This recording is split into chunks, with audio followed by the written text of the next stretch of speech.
What a fucking... What a total joke, Dynor. What a total joke this fucking app is, man.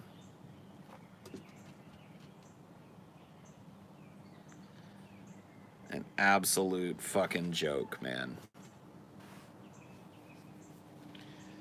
Absolute, utter, laughable fucking joke. I don't even know. I don't even know. What happened? Well, from what I can tell, when my camera froze because this app sucks, I tried to end the app, and usually what you can do, like if you close the app, you can open it back up and it'll say, hey, you've got a stream still running. Would you like to rejoin it? But this app likes to just take you to the make a new stream screen. It's just a piece of shit. Fuck it. Let's not talk about it anymore. If you want to know how I feel about YouTube and the app in general, take a look at the title of this stream. That's all you need to know. That's all you need to know. Trust me. The other stream is still live. Of course it is. Of course it is. Why wouldn't it be?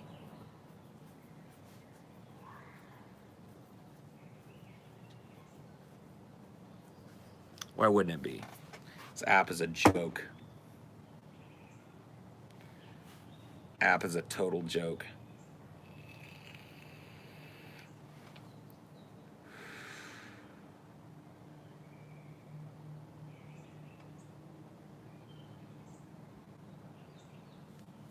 Create an app. Okay, I'll make an app right now that's better than this one.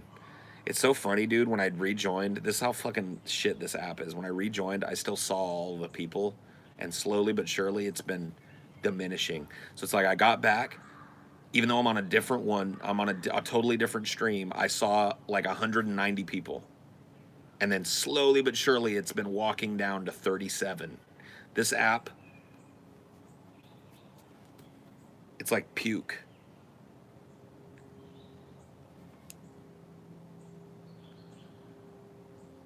Complete garbage.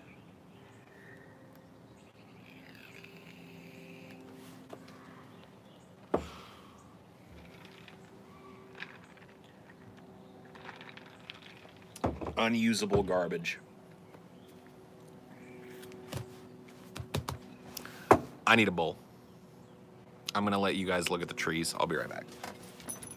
And Dynor apparently wants inside, even though he'll want back out as soon as I let him in. Go. Get in there. Time for a bowl.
Now you can come and go as you please, Dynor. Isn't that nice?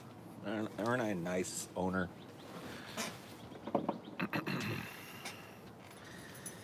Well, it still says there's 21 people here. Is that true? Is that number real up there? Okay, so all right. There's 140. It's fine. It's showing me 21 people and falling. Whatever. YouTube's a piece of shit. Anyway, I feel better, more centered.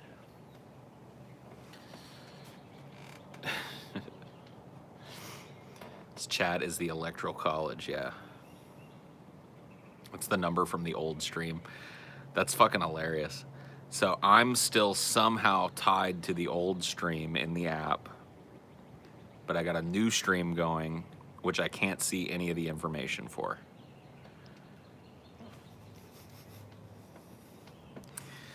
Yay! Fantastic. What's the size of your pecker? My pecker? You want to know? Do you really want to know? My pecker. What the fuck, man? My pecker.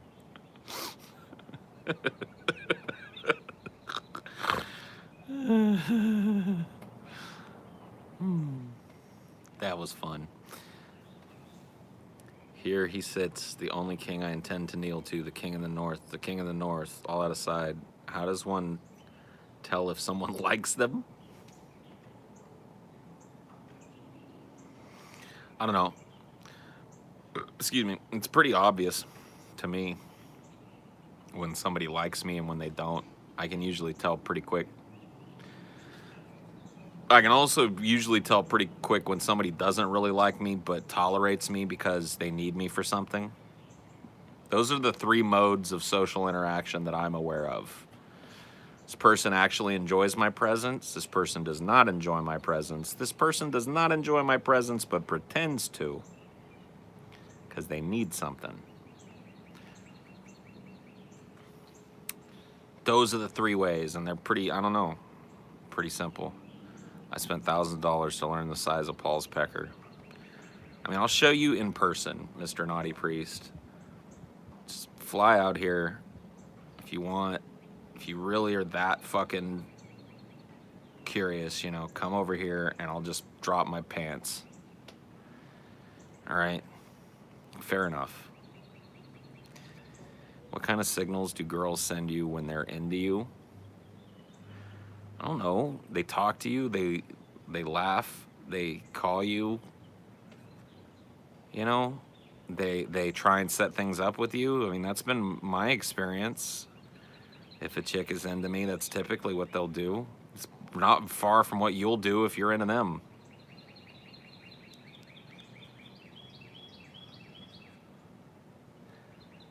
This pecker looks like the graboids from the movie Tremors. Damn, I got an ugly pecker.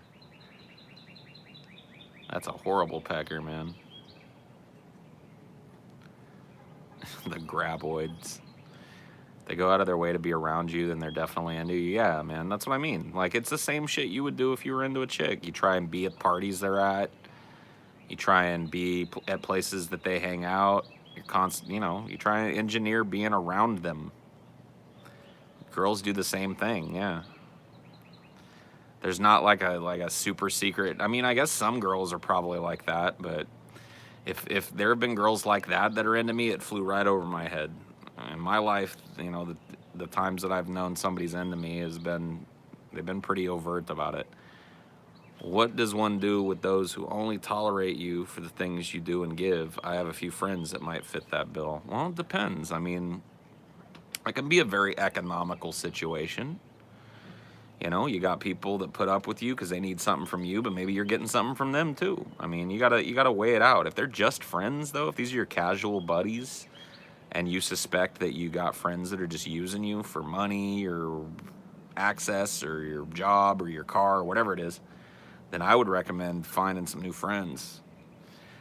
Those are not the type of friends you want to keep.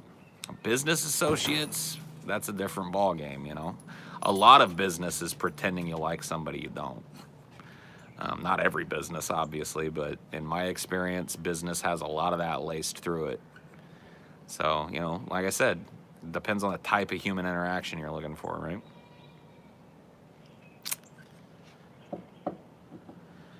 Are there any security concerns when you go to meetups? I mean, just some general ones, I guess. You know, we had Joseph Martelli stock a DP meetup once. The last LA meetup we went to had not one but two people turned away for trying to bring weapons in. So, you know, they're definitely like, I won't say that there's no concern. It's just like, you know, I've always been, and I don't really speak for anybody else for this, but I feel like, you know, if I get drilled out amongst my fans, then there's probably worse ways to go, right? I don't know if that's where my ticket is slated to come up, then I guess come on and do it. You know, I've gotten death threats before meetups. I've had people, you know, psychos that have, you know, the whole Martelli incident, which I think a lot of people didn't know all of the ins and outs of.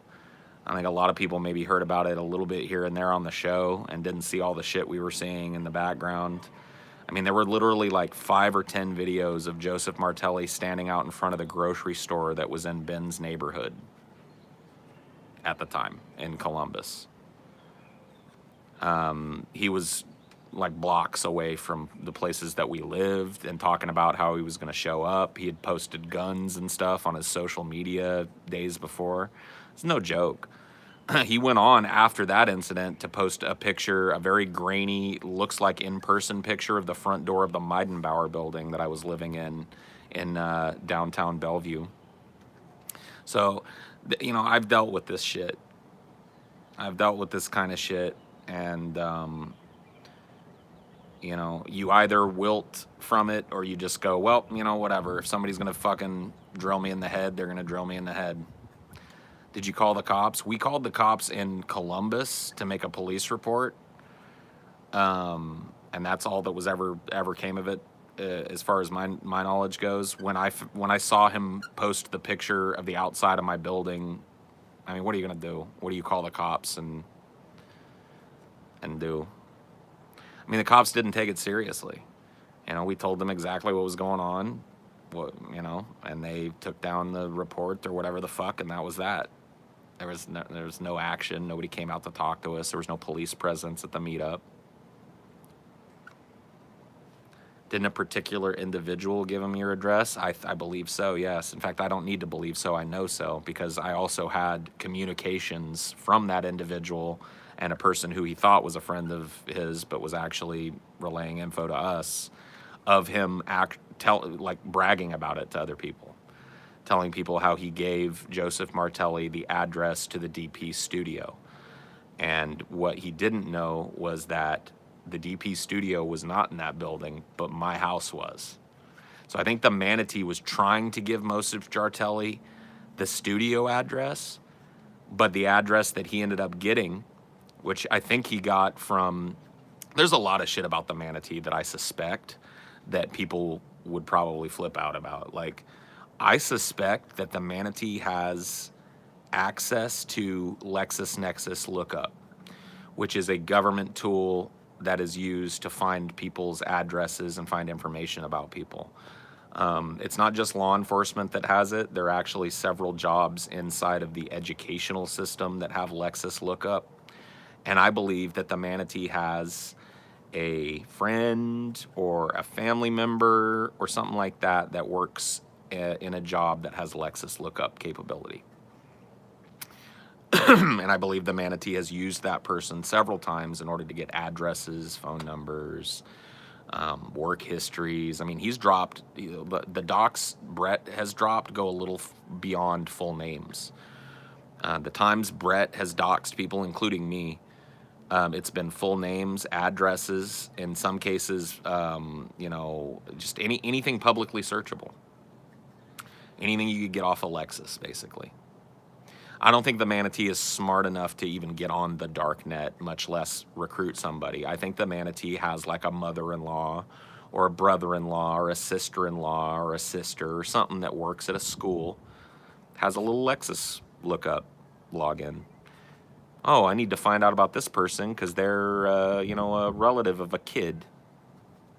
It might be Dorn, I don't know. I just have suspected it for a number of years, since even before the DP days. When I started working at the school district and I found out that the secretary that worked at the district office had Lexus lookup on her computer, I was like, oh. It was like a light bulb went on, and I was like, this is how Brett, because I was always stymied, like, how is Brett, I know, like, if you really want to find somebody, there are ways to do it, but Brett is a certain amount of stupid, you know? He's a certain amount of dumb. And so I was always kind of stymied as like, 'cause I'm not, you know, Brett is not hiring a fucking private detective. He's not doing this. He's not doing that. He definitely doesn't have any kind of government lookup access himself. And then it was like when I saw that people in the school system had it, that it was outside of the law enforcement community, because I couldn't really see a cop. I mean, maybe. It could be that Brett knows a cop, but I doubt a cop would be giving Brett Keene people's information for shady purposes. It's probably just some dumbass working at the school district. But, you know, that's just something I suspect. I got nothing to prove it, other than the fact that the manatee has come up with at least, he's doxed 5 or 6 people, including me, that I know of. And when we're talking about dox, we're not just talking about, like, your last name is this. We're talking about, here's your address, here's your phone number. So there you go.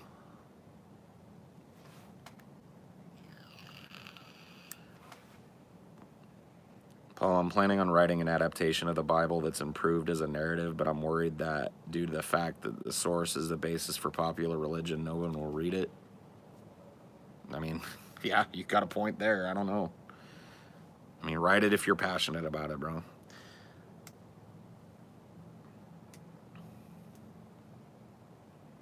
You know that Sylvester Stallone's name is Sylvester? Dun, dun, dun.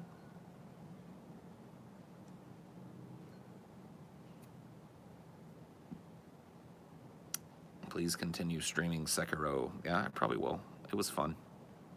Probably just do it for patrons, though. I can't imagine getting much out of the chat doing a Sekiro stream in front of this crew. Jesus. Would you ever write a fiction book, Paul? Maybe. I don't know. It's not really on my list of things I want to do. Do you think that cloning Neanderthals for the sake of performing scientific study on them is morally just? I don't think so, no. I don't think that, from what we know about Neanderthals, they're very, very close cousins of ours and are going to have rich internal lives, so bringing one back to treat like a lab rat would be profoundly unethical, in my opinion. I'm sure it'll be done anyway. Did you go to the circus growing up? Yes, I did. Yeah, there was a Ringling Brothers Barnum and Bailey circus that would come through town, and I used to love it. It was actually one of my favorite things when I was a kid. I remember in my room when I was really young, one of my first memories of my bedroom, I had a Ringling Brothers circus poster in my room. So I used to love going to the circus when I was a kid. And yeah, I went once as an adult. I took my niece and nephew to the circus, and I was like, man, what the fuck was I thinking? This was horrible. But I think kids dig it. It all looks so big and official to a kid, you know. The magic really isn't there when you're an adult, you know. If you've ever been to a circus as an adult, you can't really look at that as the true circus experience. You got to have that, like, childlike wonder, I think, to get anything out of the circus, and that was dead in me the last time I went to a circus. It's been dead in me a long time. They banned circuses here. They probably should be banned, honestly. I know that a lot of the circuses have gotten better about treating their animals well. It used to be fucking shameful. It probably still is to a certain extent, but I know that a lot of the circuses have wised up and started treating their animals well. But they probably still aren't living the type of lives they deserve to live, you know. Modern circus doesn't even include animals. That's crazy. The last one I went to did, but I don't know. It probably would have been like 2006, 2007, maybe. There were elephants and shit. Circus is more unethical than cloning an extinct species. You think? I don't think so. Especially not if that species is human-like. Hey, it's Mendacious C, dude. Check him out. I've been missing you, dude. Your presence has been missed around these parts.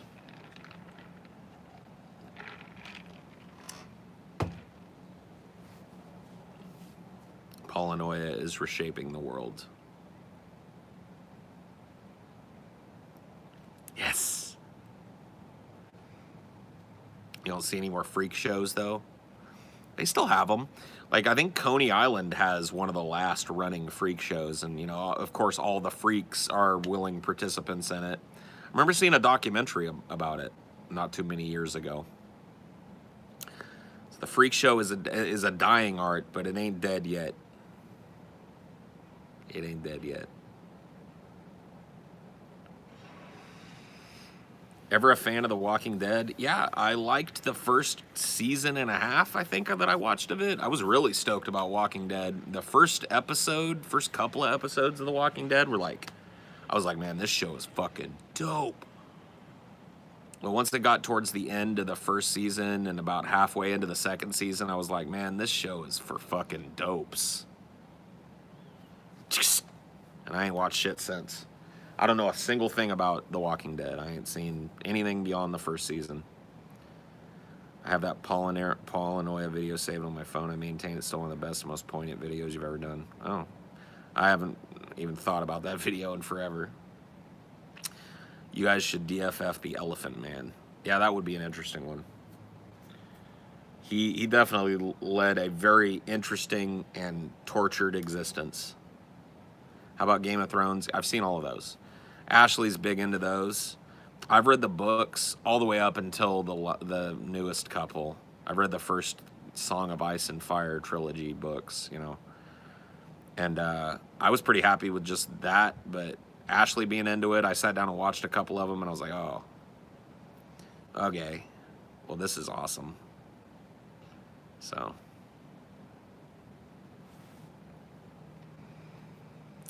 I've only seen the first half of the first episode of Breaking Bad.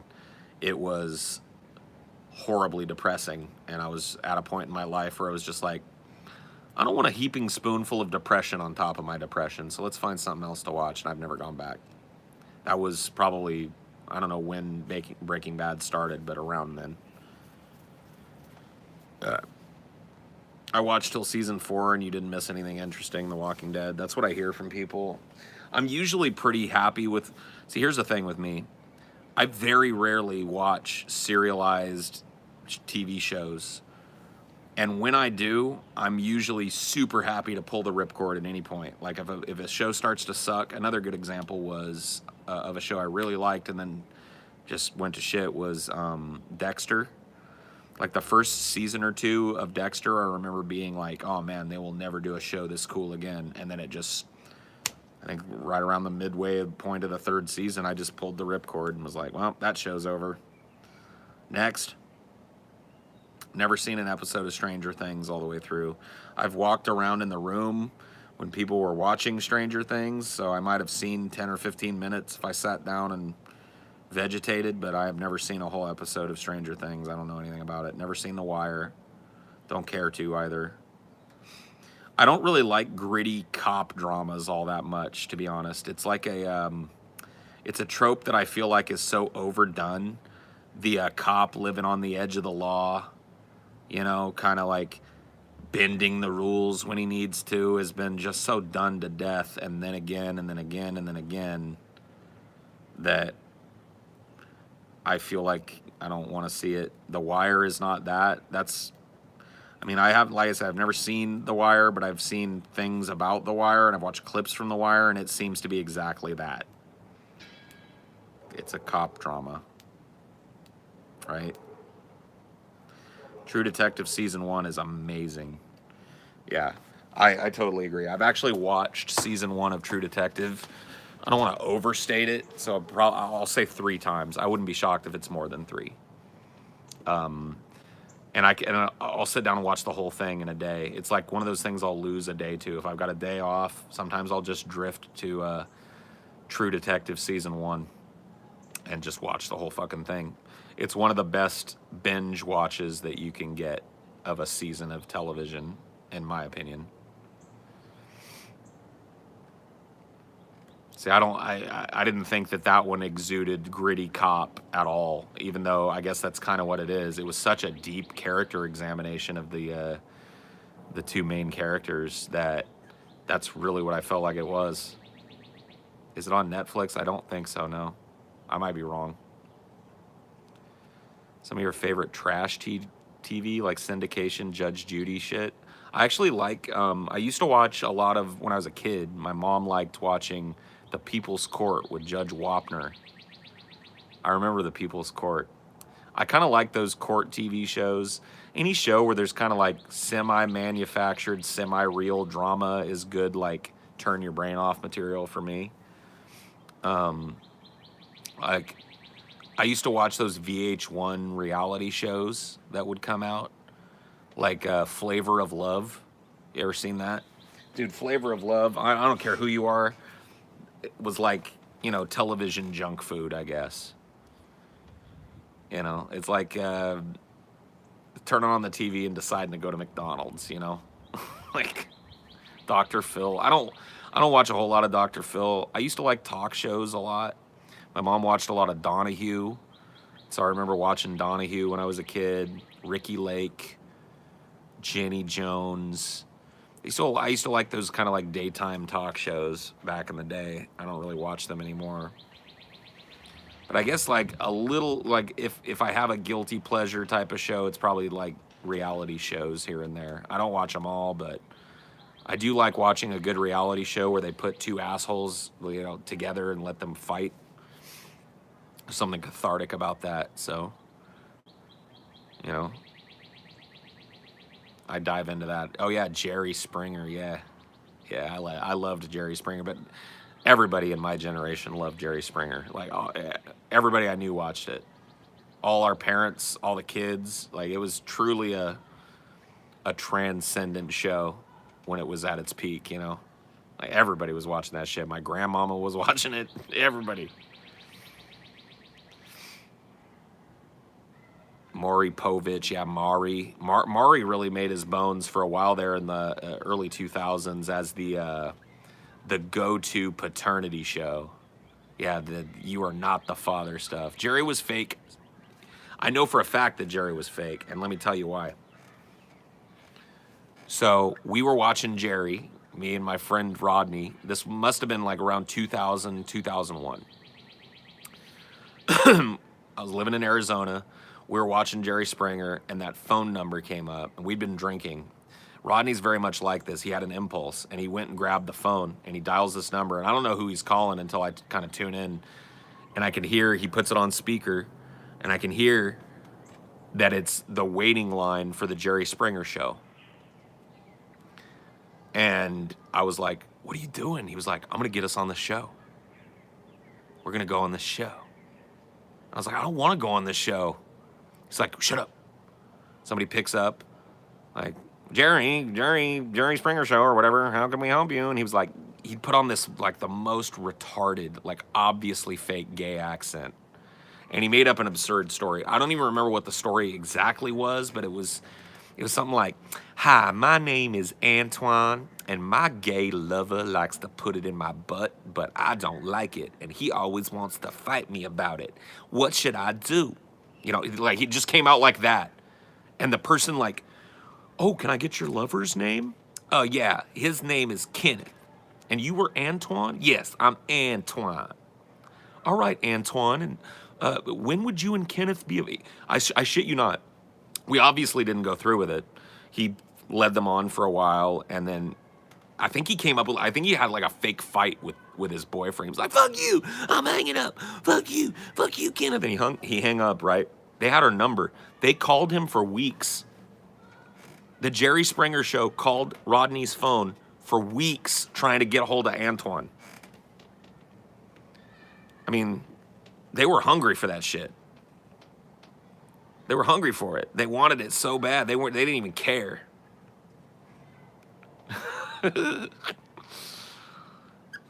Yeah. Good old Springer.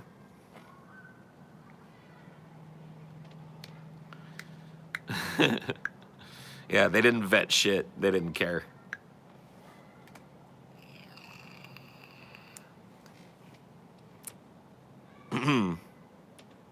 Poor Antoine, I know. Never got his day in the sun. Did you ever watch Politically Incorrect with Bill Maher? Wasn't that a Bill Maher show? No, wait. Politically Incorrect was like a team of comedians, wasn't it? I'm thinking of something else. Or was Bill Maher on it? Maybe. I don't know. There was a bunch of shows. Like, I can't remember the name of it now, but there was like a political show with a bunch of comedians that would get together. I don't know. It was mainly Maher, yeah. You guys should have went on. Yeah, I don't know. I think when they showed up and saw that we were two dorky looking normal dudes and not two gay black guys, they probably wouldn't have let us on. I mean, if Rodney just kept talking like Antoine, they probably would have let us on, honestly. That's the funny part.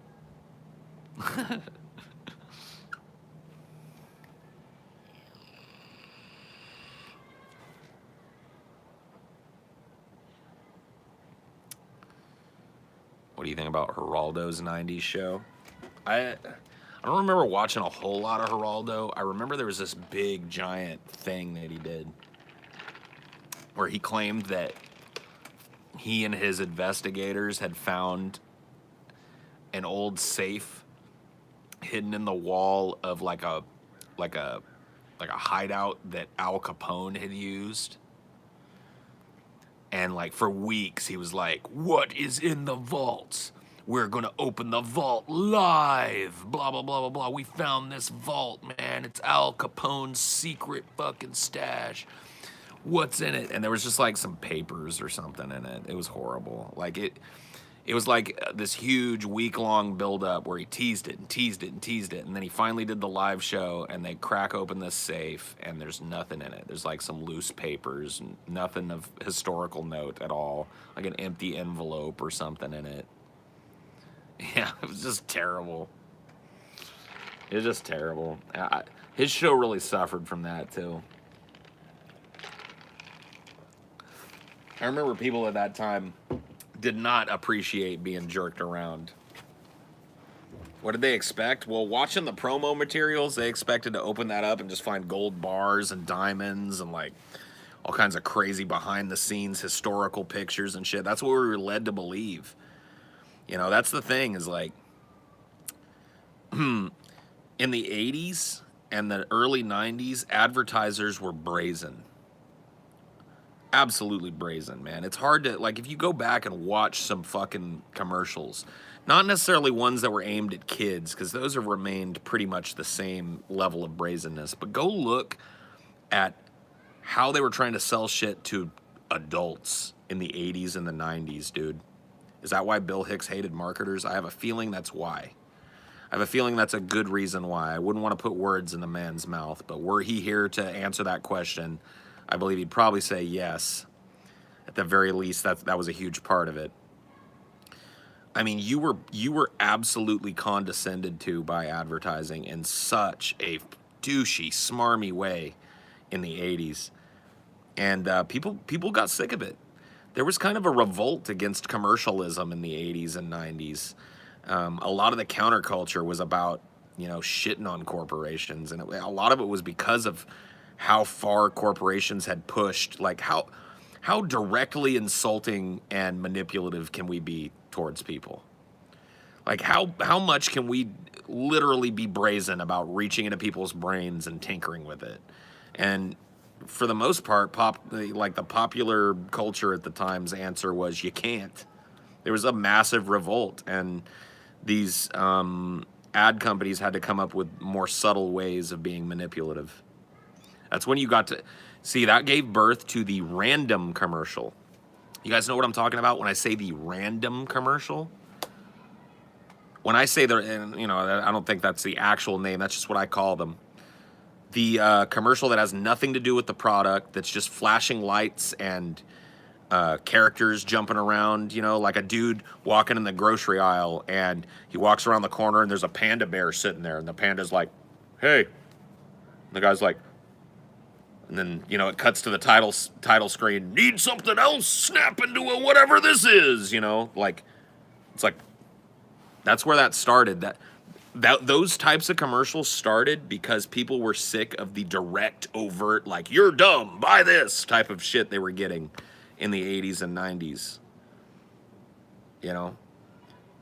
That was like almost a desperation Hail Mary maneuver by the ad execs to like, well, they don't like us trying to tell them how to think, so let's tell them not to think at all. And it worked. It still works. Yeah. Ad execs are hateable, but you know what? They are some of the most brilliant people on the fucking planet because they never think of ways of trying to monetize the counterculture and finding ways to do it. These people hate us. Let's sell them stuff. Like, you gotta respect that on some level. Just the ballsiness and audacity of that. And that's really what advertising is now. Everybody hates us. Let's sell them stuff. And they do. They do. How do they do it? That answer your question?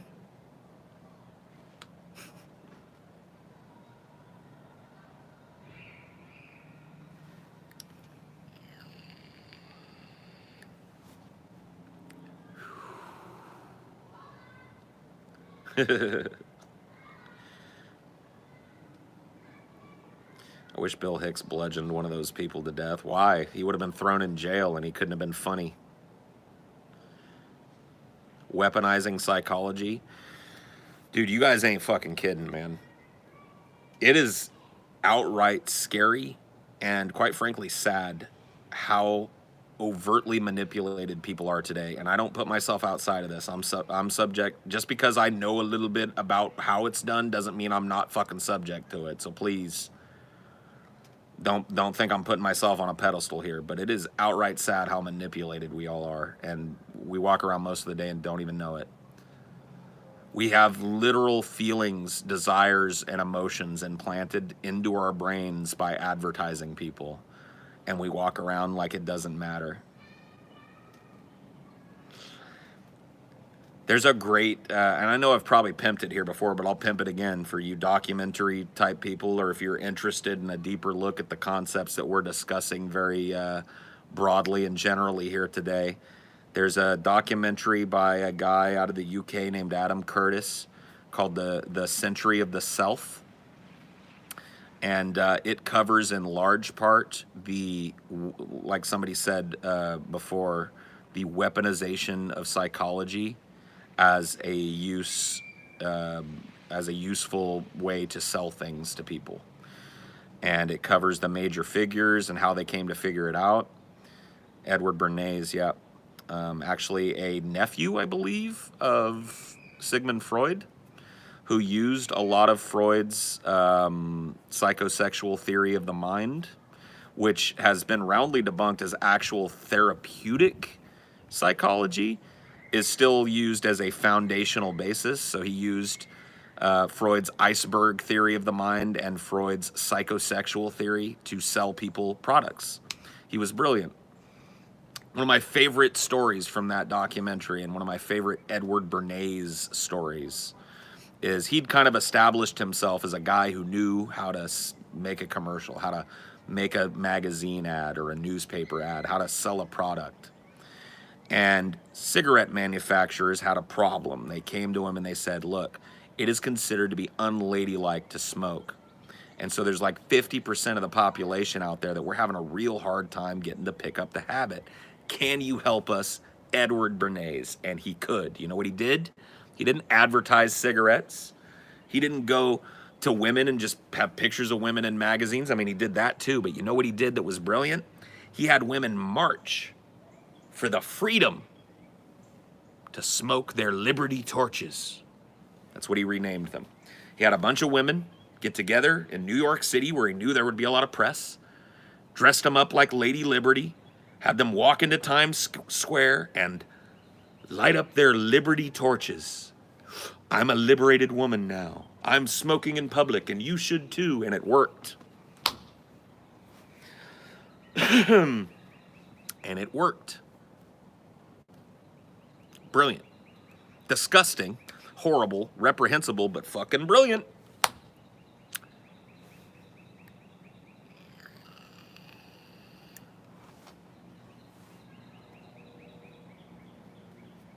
What's the doc called? It's called the Century of the Self by Adam Curtis. Any of his documentaries would be good to watch if you want my opinion. He has another great one called The Power of Nightmares about the intrinsic connection between far-right politics in America and far-right Wahhabism in the Arabic region, in the Islamic world. He's got another one called Happiness Machines, which is about, it's another great social manipulation documentary about how, easy it is to convince people to work against their best interests. I mean, it is a documentary, so take it with a grain of salt, but I've always enjoyed how Adam Curtis couches these hard to talk about topics. He's a smart dude, and he makes a smart documentary. I think we should treat all advertising like tobacco advertising, highly regulated and shoveled to the margins like gas stations. I gotta tell you, man, it would have to be full-blown stiffly regulated because advertising agencies chew up regulations and spit them right back in the faces of the regulators. They use regulations against the regulators. They find a way to take what looks like a crushing blow and turn it into a victory. You don't understand, man. This type of person and this type of job, one of the wormiest, snakiest, slipperiest, eel-like motherfuckers that you'll ever run into.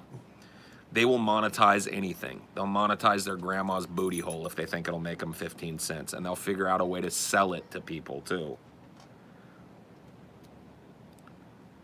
They think of things that you would never think of. They think of angles that you would never think of. They think of manipulative ways to get you to simultaneously hate and love their product that you would never think of, and they use it over and over and over and over again. And just when you get wise to it, they roll something else out. They push some other fucking manipulation technique in your face, and they just rotate them. There's nothing that you can do. It's capitalism, man. Were we ever not being manipulated? That's a very large and esoteric question. I can't really answer that question with any sense of like authority. I can tell you that we've never not been manipulated since I've been alive. Since 1980, there hasn't been a second of anybody's life anywhere here in the United States that hasn't been overtly under the auspices of some manipulation. Can we still be saved? The bigger question is, should we? The can really doesn't matter to me. The ethical question is, looking at what we are now, looking at what we've done as stewards of this planet, should we be saved? That's the harder one to answer, right?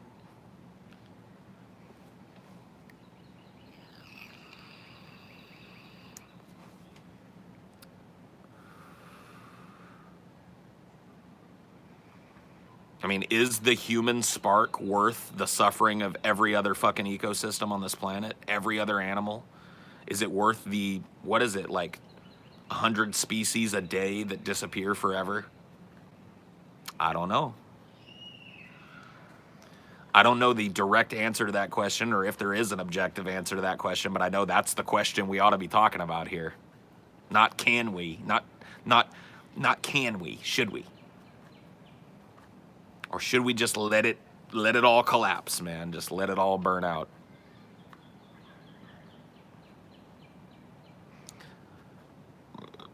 Them's the questions.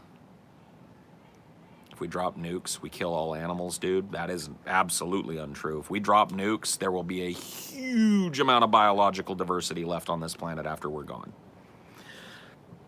Sorry, it's just not true.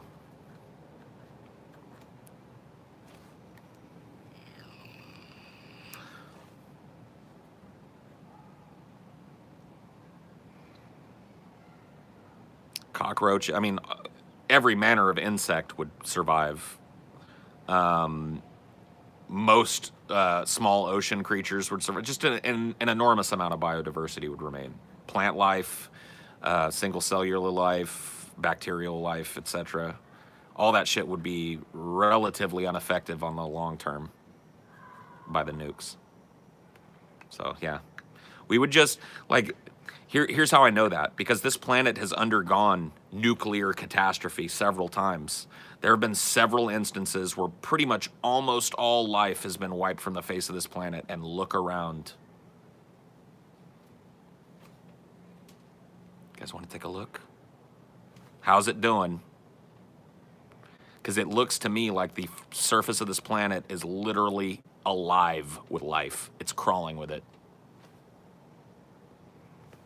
But whatever you say.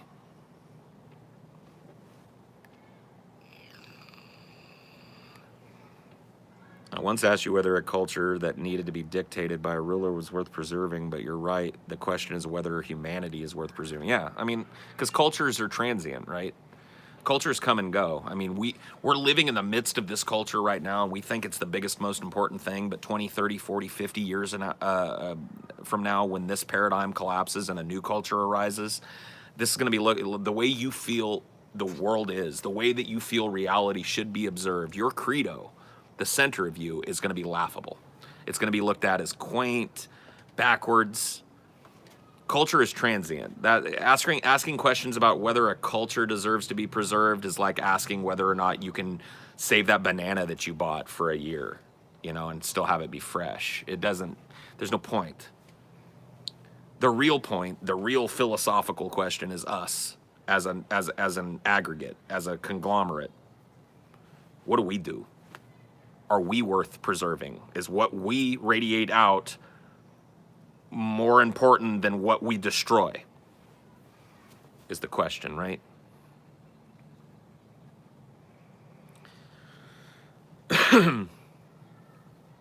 Missed a super chat.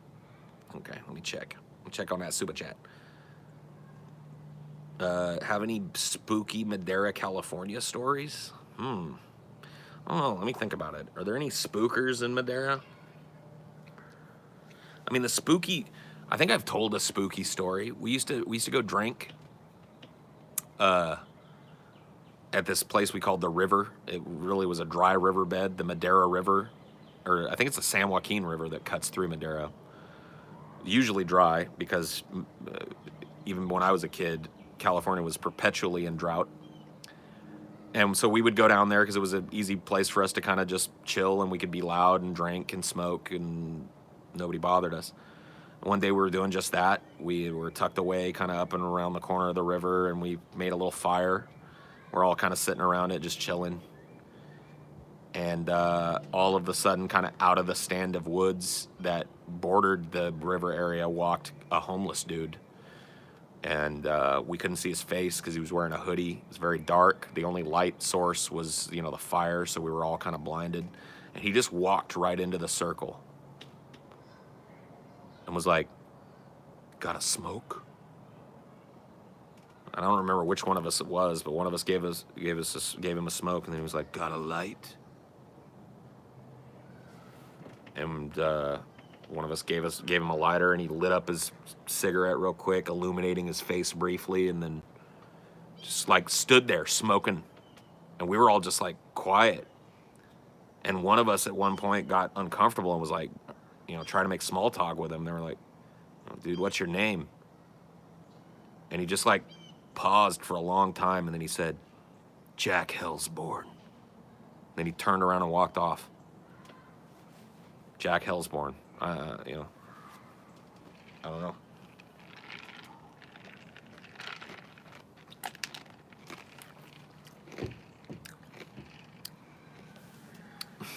Jack Hellsborn.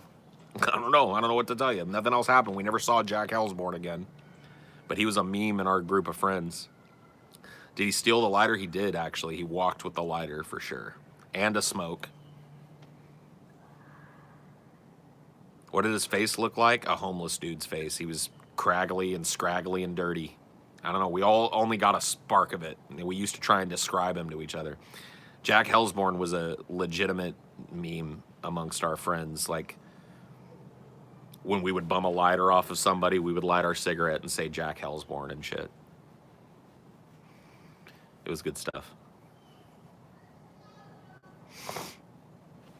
Super chat, super chat, super chat. Humanity may do damage to the ecosystem, and some may not bother to take responsibility for it, but what about sections of humanity that are? Well, that's like saying some cancer cells don't take root and become tumors. So are we right in eradicating them all?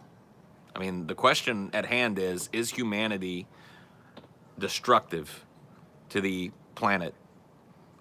And is it so destructive to the planet that it can't be trusted to be a good steward of the planet? Is it so destructive to the planet that the rest of the organisms that call this planet home would be better off without humanity being here? Those are the hard questions, right?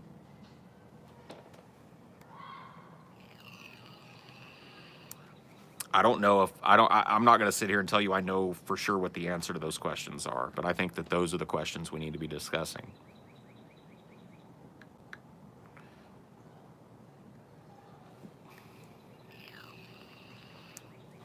Is your caption referencing Discord? No, it's referencing this app that I'm using to stream this. Why do we care what the animal would think about us if they could reason? What? I don't even care about that. That's a silly thing to worry about. I care about suffering. Ultimately, if you want to know what I care about at the root of everything, suffering. That's what I care about.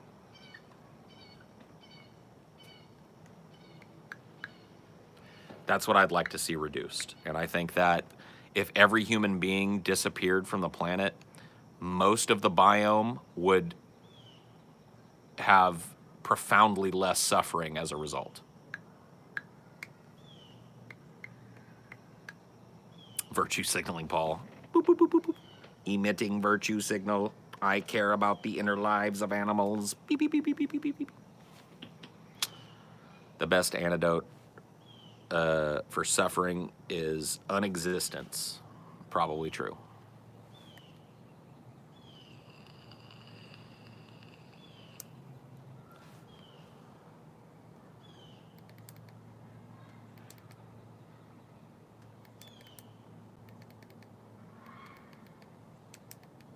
Stupid thing.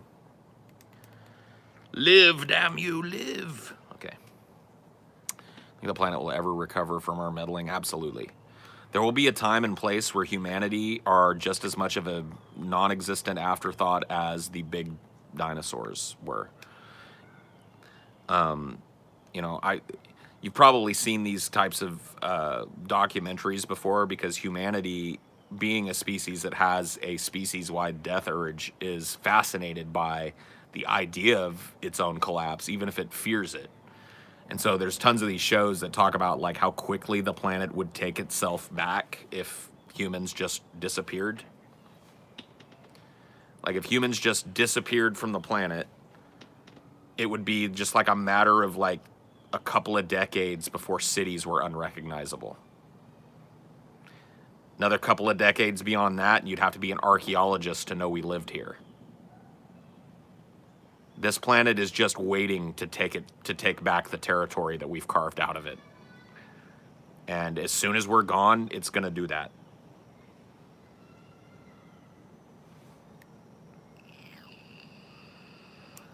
Plastic is not forever. That is absolutely true. Thank you, Fraxkull, for bringing some actual knowledge into the conversation. Plastic lasts a very long time, especially on the time scale of a human life, but it too will disappear from the environment on a long enough time scale without us adding more.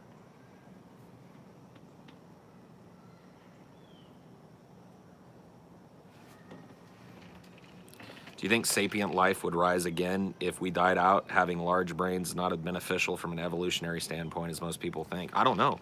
I mean, I think it's a dice roll, right? There's a possibility that one species manages to find itself under selective pressures that reward a larger, more complex brain.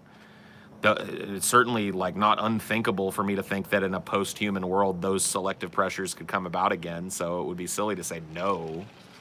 But I've got to imagine that since we are the only sapient life form on the planet, that it would be pretty fucking rare, right? So there's a good chance that it just never happens again.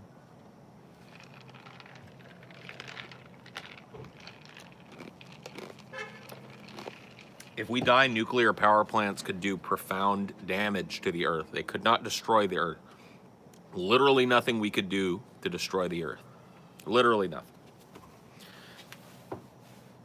We could harm the Earth. We could set the Earth back. We can toxify its ecosystems for a brief period of time. But once it shakes us off like a pair of fleas, it goes right back to fucking homeostasis. That's the natural fucking way, dude. Entropy. The balance of entropy, my friend. How's it ethical to have domesticated animals as pets? How's it unethical? Especially considering that domesticated dogs literally don't know how to exist without human beings. So domesticated animals not as pets end up being stray animals, and they end up being those little furry, red, chunky lumps that you see on the side of the road when you drive back and forth to work.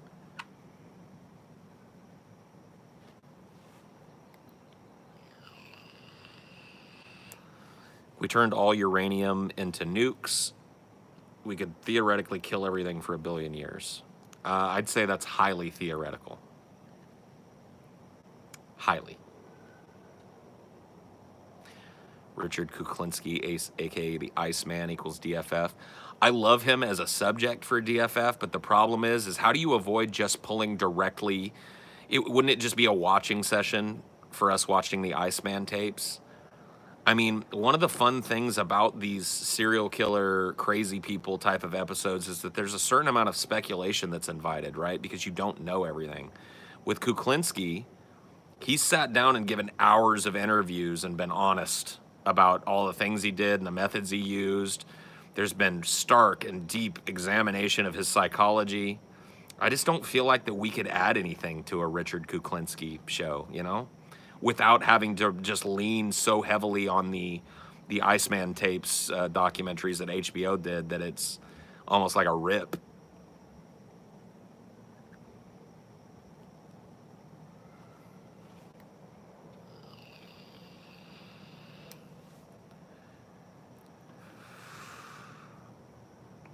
He wasn't a serial killer, he was a hitman. He was actually both.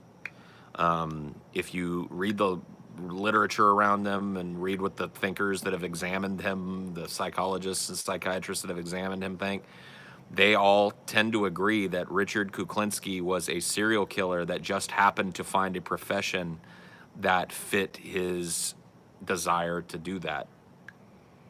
He had all of the hallmarks of a serial killer, and in fact, before he started working as a hitman, he had killed several people. So that's the thing that makes Kuklinski a standout, because he is a serial killer that managed to find his way into a job that took advantage of the fact that he had no empathy and got some kind of a satisfaction from murdering.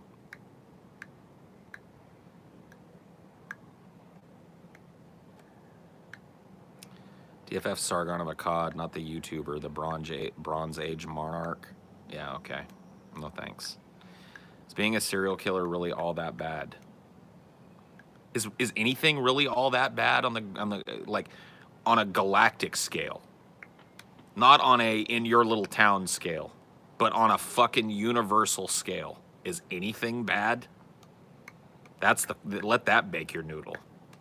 And if it's not bad on a universal scale because it's completely beneath notice, then is it really bad here? Ooh. We've just found out that morality is subjective. That makes us angry.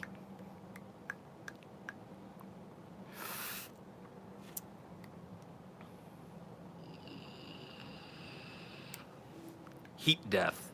I think that's pretty bad on a universal scale. From what perspective? What comes after heat death? Do you know? How do you know that that's not the equilibrium that the universe is seeking?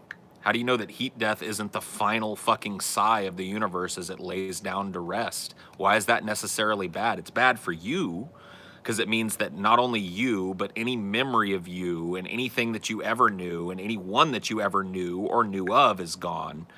But on a galactic scale, that is simply beneath notice. Does eternal death frighten you? No, it calls to me. I'm not saying I won't be afraid. I think it's a natural, almost automated response when you're dying to kind of have that fear. But I will sink into oblivion with a smile on my face, my friend. I look forward to not having to know. And maybe you should too. If there's multiple universes, how is it bad on an existential scale? Good point. If the multiverse theory is true, how is one bad deed done in an infinite chain of multiverses objectively bad? It's like it never existed at all, statistically speaking.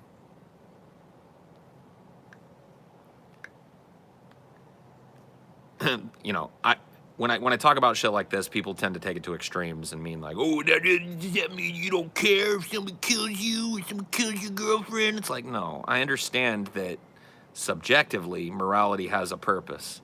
It's one of the reasons why we can all live together in relative peace. Okay, let's just go ahead and put that out there.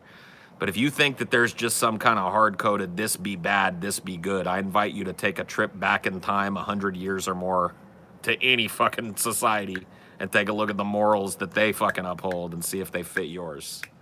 Come back and report. Or you can read a history book if you want to do it the easy way. Obviously, morality is a subjective, constantly shifting thing.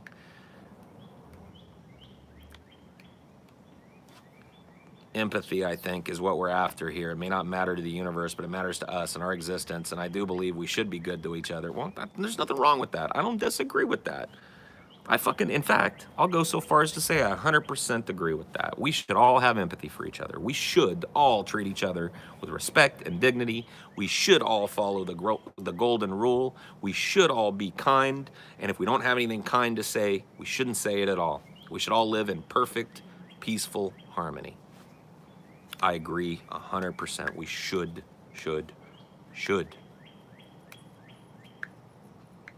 We won't, but we should. Really terrific job, Paul. You're my radio station for my drive home. Thank you. Oh, well, my pleasure, my friend. Thanks for being out there on the grind and taking time to fucking stop by and say something nice to me. You know, that's actually a meaningful thing, my friend.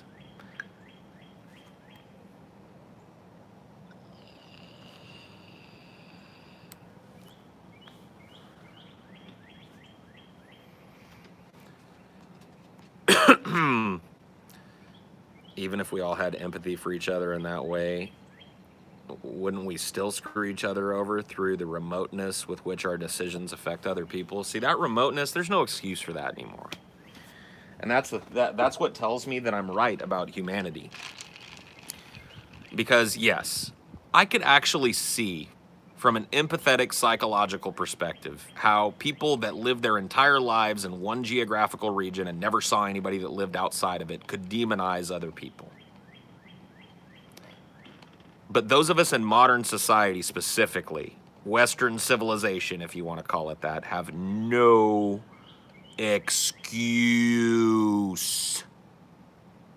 Our common humanity is thrown in our faces every second of every day. All you have to do is look at it. And yet we still treat each other like dogs because we grew up on a different patch of fucking land. That's how I know I'm right about humanity. Even when presented with the truth that we're all the same stuff, that we're all one, that we all suffer, and that we can all work together to make everybody's lives better, we don't. We prefer to stab each other. We prefer to rape each other. We prefer to rob each other.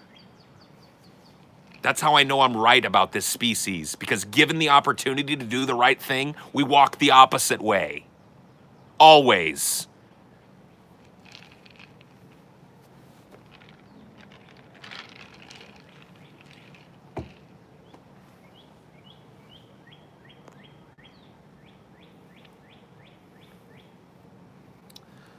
Disagree all you want.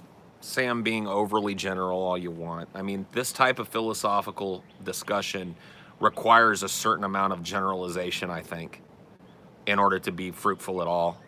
But if you want to say that that's the chink in my armor, that we really are building to some great positive end here, I'm willing to hear it, man. I'm willing to hear it. My ears are wide open, man.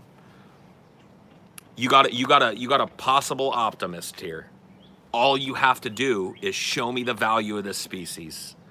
All you have to do is show me how the aggregate of human existence is more important than the damage that it does and the damage we do to one another. That's all you got to do, man. I'm here. I'm ready. I'm ready, man. I'm ready to have a better mindset about this. All I need is convincing. And you got a lot of work in convincing, because the world is preaching a different tune than you in my ear every day. All I got to do is look around to see it falling apart. So I'm not saying you don't have an uphill battle. You do. But it's possible. I'm here, man. What do you think I do these for? I'm open to having my mind changed. So do it. Or don't. I will tell you one thing, getting mad about my positions on things is less than useless.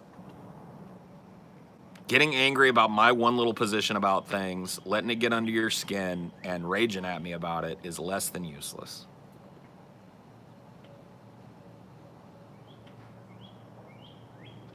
What's the biggest thing you've ever changed your mind on? When I was a teenager and a young adult, I was a Republican. I was also a Christian. So I'd say those two things have been the biggest probably gear shifts I've made ideologically and worldview speaking. I take a hedonistic approach. I indulge because I know it's all meaningless. So I might as well enjoy myself while I'm here. I'm fine with that too. I mean, I personally know people who share your approach.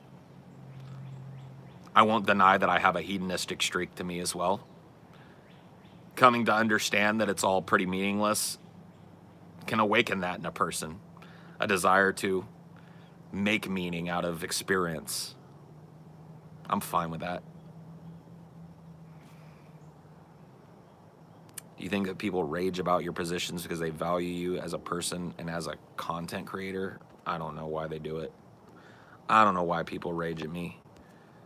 I feel like, I can understand, like, getting fired up about something, but just like constant drumbeat of people who don't want to accept that I'm out here and I have an opinion. It's like, sorry.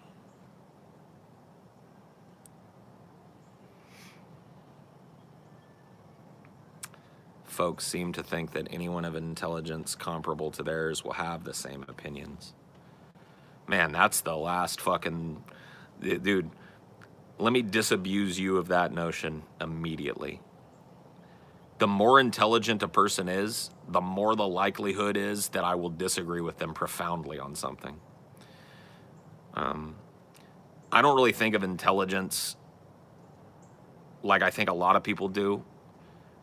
IQ is one component of that, but I think that there's a certain amount of intelligence to a lot of human activity that doesn't necessarily have intelligence attached to it. For example, if you're a person with a low IQ and you manage to be socially mobile enough to get a great job and have a great family and shit, that shows intelligence to me.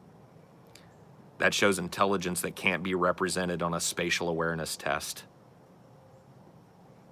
So I have a completely different idea about what intelligence is. I really like reading about fringe studies into intelligence. Myco-intelligence is something that's being looked into by some scientists now. The idea that as a colony, some funguses function in ways that we would consider to be profoundly intelligent. What was the last opinion you had that you changed your mind on? I don't know. I don't know. That's a good question. Probably something to do with Trump. I mean, it was my very strong opinion, if you remember or you watched me during the DP days and the run up to Trump, that it was a joke.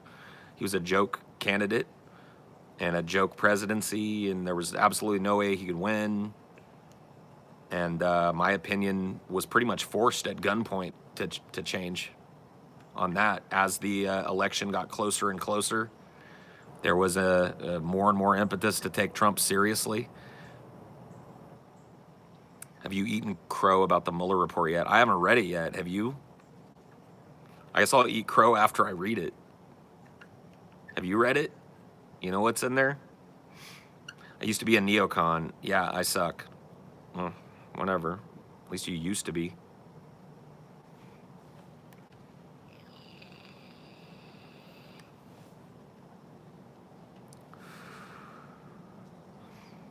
It's a big nothing burger, LOL. Man, that's a pretty juicy nothing burger that turned up, what was it, 36 indictments, 6 guilty pleas? Man, where's this nothing burger joint at? I want to go get one of them. I love this shit. I'll tell you what looks like it was a nothing burger was this constant drumbeat of Trump, Russia, Trump, Russia, Trump, Russia.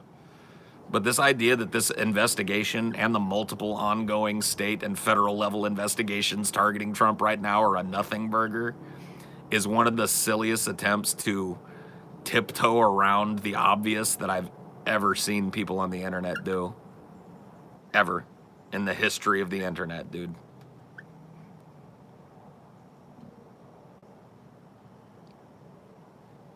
Trump 1, Paul 0. Trump a bunch, Paul 0. He's president, man. You're only giving him 1?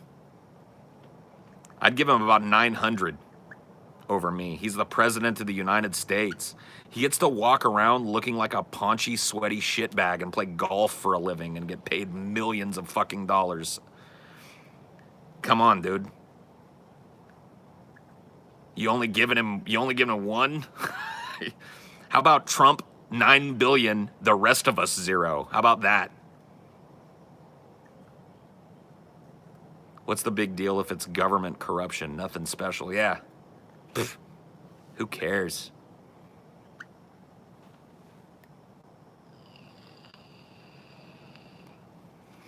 I read the AG summary, which is that the campaign probably didn't collude with Russia, but they aren't claiming that he can't be prosecuted. Crazy. Yeah, I'm going to wait until we get to whatever the actual release that we get from the report. Whatever's released to Congress and whatever they redact and release, I'll read that and I'll make my mind up. Until then, all this like rampant speculation about what this thing might say, you have to forgive me if I don't engage. Actually, I guess you don't have to forgive me, but if you don't, you can suck my ass.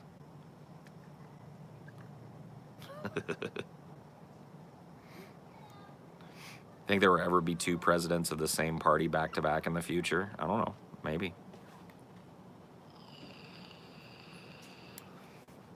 It's already released. No, the AG summary is released. The actual report is still being redacted and sent to Congress and sent to the legal teams, and you haven't laid 1 pixel of your vision on the actual Mueller report. And until I can do that, I'm going to save making my mind up. Because what happens right now is a lot of legal jockeying. See, of course, the president's team is all going to be out there crowing about how it exonerates him before anybody has ever laid a single fucking eyeball on the actual report. No, thank you.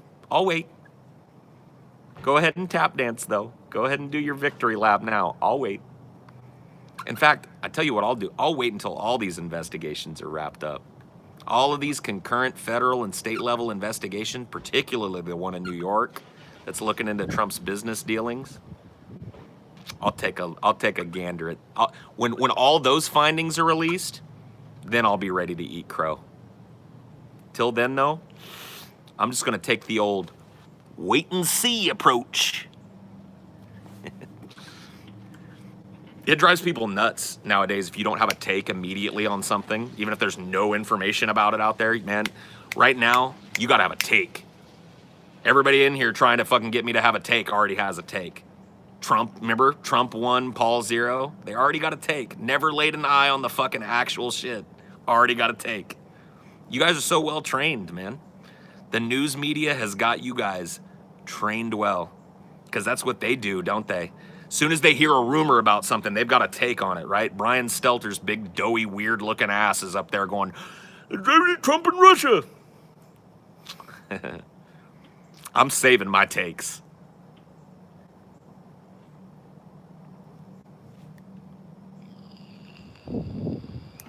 You think Yang has got any chance of being the D nominee? No.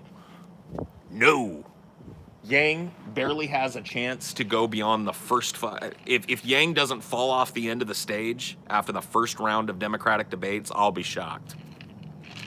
I love that term, by the way. I cribbed that from Trump. That's the best way of describing the primary process whittling down the field. The shitty ones, the bad ones, the ones that ain't got the votes, they fall off the end of the stage. Yang is going to be one of the first to drop off the end of the stage, believe that. This country ain't ready for them ideas yet. This country won't be ready for those ideas until we're dead in the middle of a fucking huge unemployment crisis. Then we're going to be like, maybe we should do a UBI. We ain't ready for it yet. You know, if you want to know when Yang will get elected, listen to Winston Churchill when he said that you can always trust the Americans to do the right thing after they've exhausted every other possibility. What a quote. Never has a person summed up America better than Winston Churchill. Right there, that one quote. We should erase E pluribus unum from our fucking flag and money and shit and put that quote up there. Because that's, you know what? That's when America's going to be ready for Andrew Yang's ideas. When nobody can get a job, when all the truckers are running around the streets with protest signs trying to stop robotic trucks and shit. That's when everybody's going to go, maybe a UBI? I don't know. Dumb fucks. If we did it now, could save ourselves a lot of grief down the road, but we're not going to do it now. America's not going to care until there's bread lines here. When there's bread lines, when people are lining up to get fresh water and food and shit for their kids because there's literally not a job to be had that hasn't been taken by a fucking robot and nobody can afford to go to college, that's when America's going to go, we demand a UBI. And it's going to be too fucking late, man. It's going to be too fucking late. That's America. Ain't that America?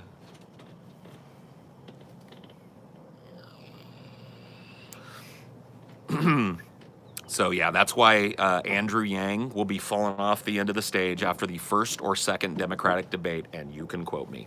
He's got 0.0 chance of being a factor on this. Maybe as a minor spoiler, but I don't care about spoilers, so I don't really see that being a factor. I agree with Churchill, but I don't know if America keep going the way it's going, that they'll even have that out. It'll probably be looking like Fury Road out here. I mean, eventually, on a long enough time scale, it looks exactly like Fury Road out here. Can't wait to die of alcoholism before I'm 30 so I won't have to deal with this shit. Well, that's a noble pursuit. I wish you the best of luck. You could push the debates to the left more? No. No, but see, that would require the people asking the questions at the debates and the people moderating the debates to give him enough time to push those ideas to the forefront. It'll be stupid questions about Trump, social issues, minor economic issues, all the same shit that we all like to hear about before we elect a president. We don't mind that they don't do anything about it. We just like to hear a president talk about the economy. So that's what it'll be. It'll be a bunch of fucking ape-level brain dead fucking questions about generalized foreign policy, generalized social positions, and generalized economic positions, of which absolutely no legislation will be born from. That's exactly what you'll get. And Andrew Yang, like I said, and his ideas will go right off the edge of that stage in about one debate.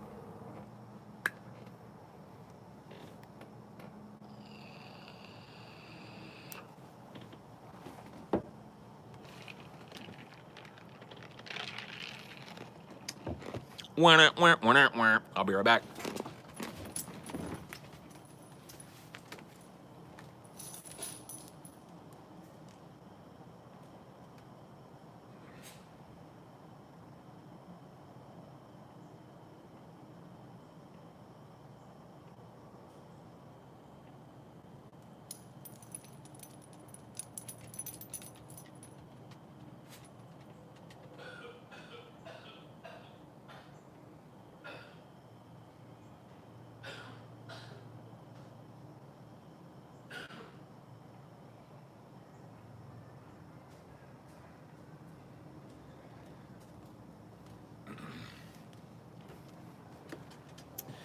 Whee! Dino out here holding it down.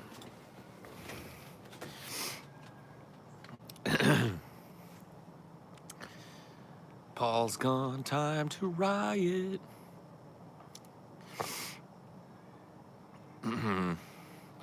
Why is getting a UBI too late by then?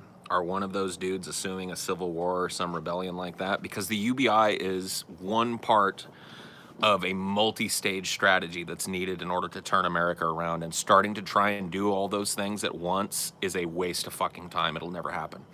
So here's why a UBI is too late 50 years from now, when truck drivers can't get a job, when McDonald's is no longer hiring humans, when Amazon is completely run by robots.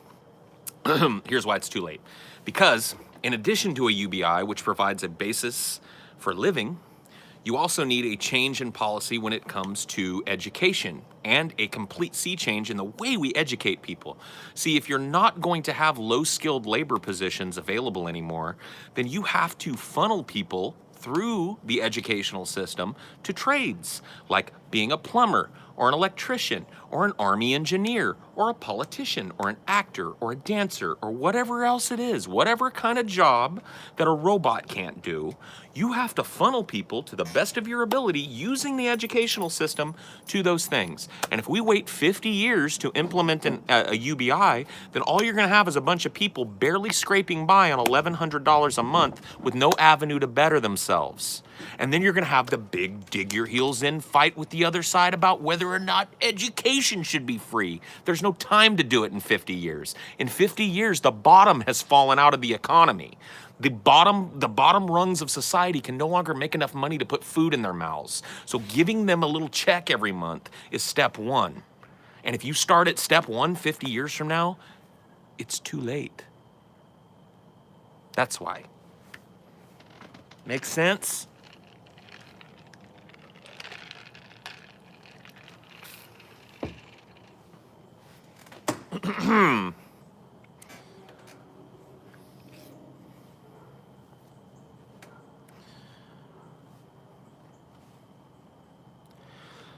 Let me tell you something about American politics that I've noticed being an old boomer. American politics is a game of kick the can. It has been since I've been a kid and been smart enough to be politically aware. My parents have talked about how it was before I was born. I've talked to my grandparents when they were alive about politics, and they said the same thing. American politics is a game of kick the can. Here's a problem. Let's implement a solution that lets us kick the can down the road a couple of generations and let them deal with it.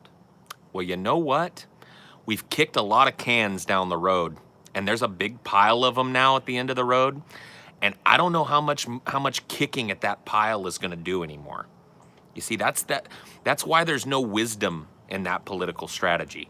The political strategy of constant status quo, never solving anything. Well, eventually, to use a maybe outdated colloquialism, those chickens come home to roost. And you're living in an America right now where several of those giant cans that your parents and your grandparents and your grandparents' grandparents kicked on down the road is now so big that you could kick it all day and it ain't moving.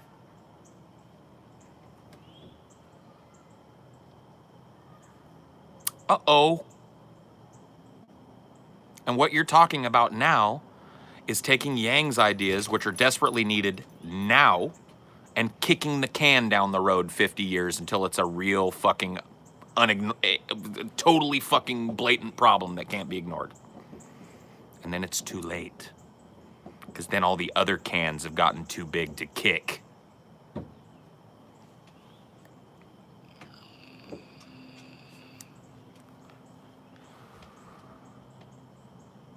Like global warming and automation, yeah, to name a couple.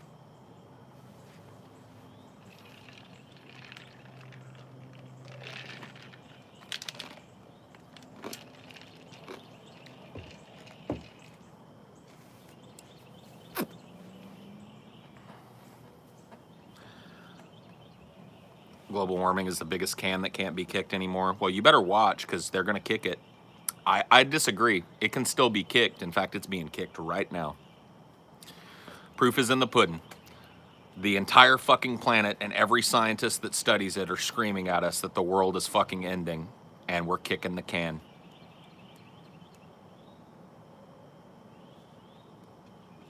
Can's still not big enough to not be kicked. But them days is numbered. That can, every time we kick it down the road 5 years, when we find it again, it's a little heavier. Couple more kicks and we ain't gonna be able to move that motherfucker with a kick anymore. It's gonna be right there in our faces. Ooh. Uh-oh. What dumb hairless monkey gonna do? Hairless monkey so smart. Hairless monkey consume, consume, consume, consume, consume, and hairless monkey not care because there's more to consume. Every time hairless monkey go to Walmart, the shelves restocked. So hairless monkey consume more. Ooh, ooh, ooh. Ha, ha, ha, ha, ha, ha. Hee, hee, hee, hee. That's the funniest thing about humanity to me is that we are literally like 30,000 years from swinging around in the trees like a bunch of fucking apes. And we don't act like it. We pretend we're something else. We think we're so much smarter than all the animals around us as we're raping our own environment and shitting in our own river. You know what I mean? Look at how elevated we are. You know, there are not many animals in the fucking animal kingdom that don't understand the principle of don't shit upstream from where you live. You know what I mean? We're one of them. But yeah, because hairless ape built skyscrapers, so must be better than mosquito. It's like, that's the funniest thing about humanity. Just a bunch of chimpos. Just a bunch of jungle chimps that just barely walked out of the forest. Looked around and proclaimed mastery over everything and then fucked it all up. It really is, it is actually pretty fucking hilarious. If you think about it from a comedic perspective, like you're writing a comedy, just a bunch of dumb cavemen walk out and go, "We masters of this," and then they immediately create a plague that kills them. You know what I mean? Oh, Jesus. I love it. Why don't other monkeys grow beards and mustaches? They do. Go take a look at some monkeys, man. There's some crazy beards and mustaches in the monkey world. Yang wants to replace welfare programs with the UBI, not add it to our safety net. I like the UBI, but not as a replacement for our welfare programs. Well, I mean, a UBI would replace functionally a lot of welfare programs. I mean, I think the biggest welfare programs, in terms of entitlement that you're talking about, are Medicare, Medicaid, and food stamps. Well, I assume, and I haven't looked at Andrew Yang's entire platform, but I assume he has an idea for single-payer health care. He seems like a lefty liberal that would be pushing that. That seems to be part and parcel of the liberal agenda nowadays is some form of universal health care. So That handles that. And then really all you have left is food stamps, which really aren't needed if you're infusing $1,100 worth of cash into the hands of these people. I mean, that's basically food stamps. So I don't really see what the critique is, honestly. I think it's pretty much handled. That's not true. Yang wants the same Medicare as Bernie. Okay. Well, then he doesn't want to do away with all social programs, and I just wasted my time answering a question that came from a person that didn't understand the fucking premise in the first place. The Unabomber was right. Okay. You think the AI will just benefit the elites that create it? For sure. Yeah, for a long time it will. That's the thing, is like, my path to a glorious governing AI is one that is fraught with horrible, horrible, horrible death, war, poverty, disease, corruption, malfeasance. Yeah, no, you're absolutely right. And AI is going to be used horribly at first. At first, yeah. I mean, we already see that. The little proto-AIs we have are little spy programs. I mean, it's going to be more like that. There's going to be a huge kind of oppressiveness around the use of the AI. The AI will not be born as something that just immediately leads us. It will be used against us. When I say used against us, I mean those of us in the lower castes by those in the upper castes. You're absolutely right to fear that. The problem is that without that stumbling block, we don't ever get to where I'm talking about. So without the stumbling block of, yes, the first AIs that are born are going to be used for nefarious purposes, without that stumbling block, we never get to the point where society is ready to listen to one of them. It just has to happen. And it has to happen for a lot of the reasons I'm talking about here tonight with you guys. You know, the hairless ape. You know, we have the ability to work on this piece of technology that could functionally change the lives for the better of everybody on this planet, and we're too busy figuring out how to make it fuck everybody over. I mean, that we have to go through that, because humanity does not skip directly to the best solution. It rapes its way there. It weeds its way there through all these other little side ways that are easier and more exploitative, and then finally, every once in a while, it arrives at the best solution. And in order for the AI thing that I advocate for to happen, we have to go through that period. We have to go through that period where corporations and corporate interests are controlling the AI, where the AI is being used as a tool of spying, a psychological manipulation tool. All of that is going to happen. Those problems have to be dealt with individually by humanity before we can ever talk about having a governing AI. And the only way that humanity deals with problems is when it's already given birth to them. We are not very good at planning for future problems. We tend to go the easy route. We tend to take the path of least resistance, which honestly, I guess, makes us not unlike a lot of organisms in the, in the planet. But our intelligence and our ability to build things makes it hugely destructive. How's the Paul cult coming along? Building it every day, man. What do you think I'm out here doing? 356 possible cultists in here right now.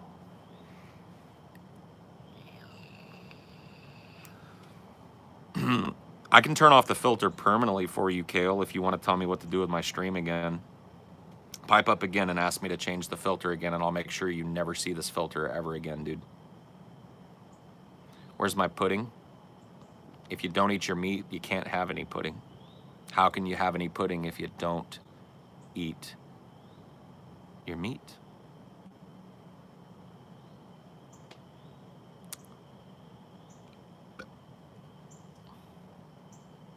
We see the future individually, but we can't do anything collectively. It's evil, right? We haven't prepared for the AI revolution, so our short-sightedness is self-explanatory. Of course, absolutely. We're not preparing for anything. We are on the cusp of a giant economic sea change. We're not prepared. We're on the cusp of a giant experiential sea change. We're not preparing. We are on the cusp of an entirely different social dynamic. We're not prepared at all for it. I mean, humanity is literally standing on about 18 cliffs and, one foot hanging out over the void, the other foot on a banana peel. And pretty much any direction we fall is a cliff. I don't know if we're necessarily a species of procrastinators, but procrastination seems to rule the day when you're talking about the mass human mind. On the individual level, I think that there's a lot of people out there who are not procrastinators. In fact, I'd say probably most people aren't. But when we're talking about mass psychology, when we're talking about the human mind as a collective, procrastination seems to be the rule of the day because it really is the easiest way to settle hard conflicts, isn't it? Procrastination, if you think about it. Isn't kicking the can down the road, like I've talked about, the easiest form of settling a dispute between two disparate factions in your country? Don't have to do anything, don't have to take a side, don't have to piss off one group to spite the other. You just pretend you're doing something kind of about it and you kick that can down the road. You procrastinate. And look, now everybody's happy because you made some token move towards change, but nothing really changed. Isn't it great? I think it's a bit self-aggrandizing to assume that human beings actually know the best options for the future. I think you're probably right about that. I mean, I think we definitely do know them, though, when it comes to some of these problems that we're talking about. We know what we should be doing as an organism, and I'm talking about as a mass organism, to try and staunch the flow of damage going out from our civilization onto the planet. We know what we should be doing. At least we've got some very good ideas of what we could be doing. We're doing almost none of them. We've decided collectively that the problem's not bad enough yet, so we're gonna kick the can down the road with another green initiative or whatever the fuck. And then eventually, it'll probably be after I'm gone, it'll probably be after a lot of you are gone, but eventually, the problem's gonna come knocking at the door again, and we're gonna open the door to kick the can, and we're gonna break our foot on it. And when that day comes, humanity, Western civilization, whatever you wanna call it, will be woefully unprepared.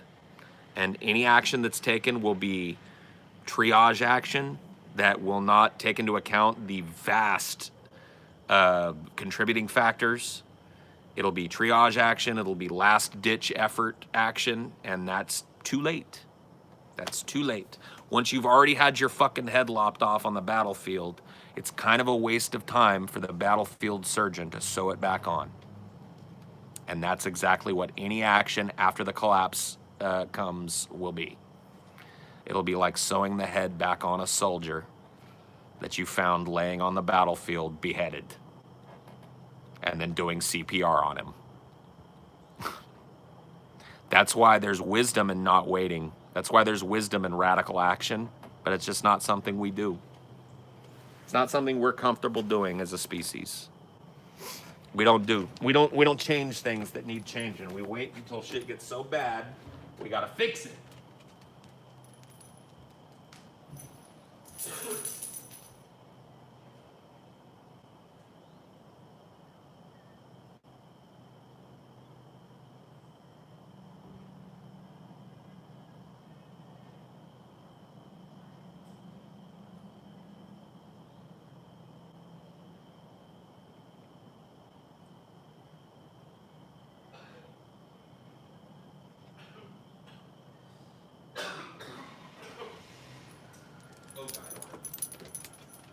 Oh boy, oh.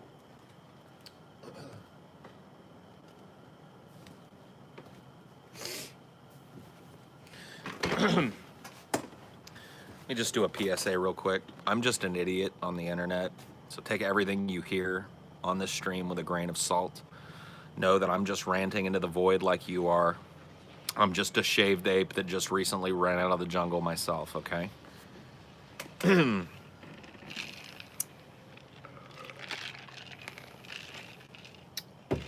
Just keep that in mind.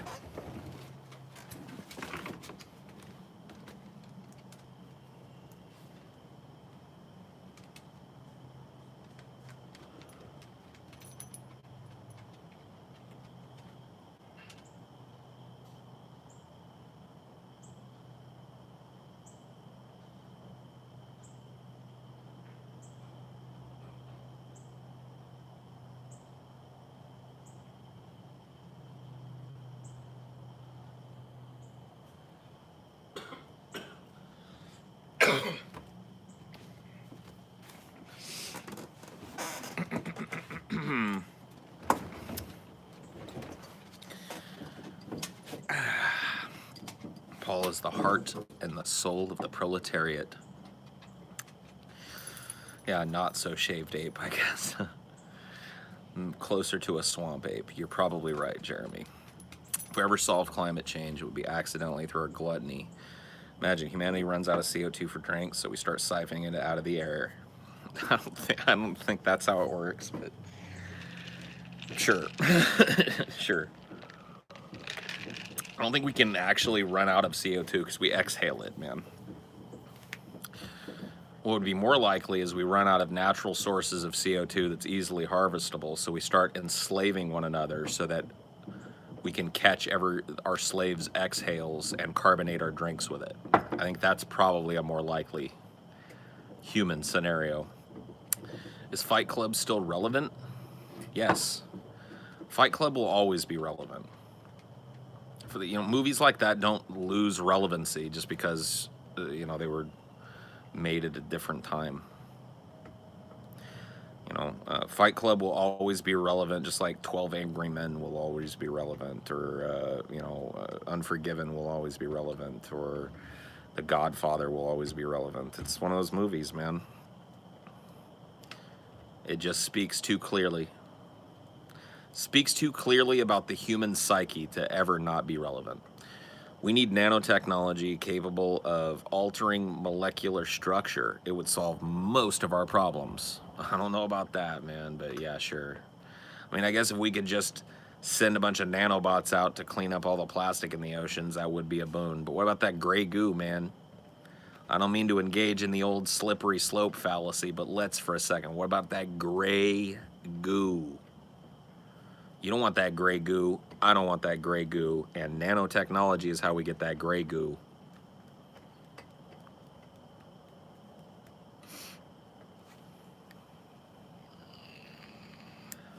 What do you miss about your teenage years? The awkward sense of freedom that wasn't really freedom that I had. Because I'll never have that again. And now that I actually have a measure of freedom above and beyond what I had as a teenager, I feel less free. I remember there was just an overarching sense in my teenage years that I was a free fucking bird, man, flying in the wind. And it was all fake. It was all just naivete or whatever. But I miss that. I do miss that. That kind of childlike, I can do anything feeling that you have when you're in your teens. Are you really free now, though? Well, no. I just said that, it's a limited amount of freedom that I have. I mean, I think I'm more free now than I was when I was a teenager because I can decide when I go to bed. So that is a pretty objective bump in freedom. But no, I don't consider myself to be any more free than you. I mean, I talked earlier on in this stream about how outside of our heads, we all live in a box that's aligned with people with guns pointed at us. And if we should step out of line in the box, we get shot. I mean, that's where we all are. And so nobody's got that type of freedom. But I had a sense of it, I had that feeling when I was a teenager. That's what I'm talking about.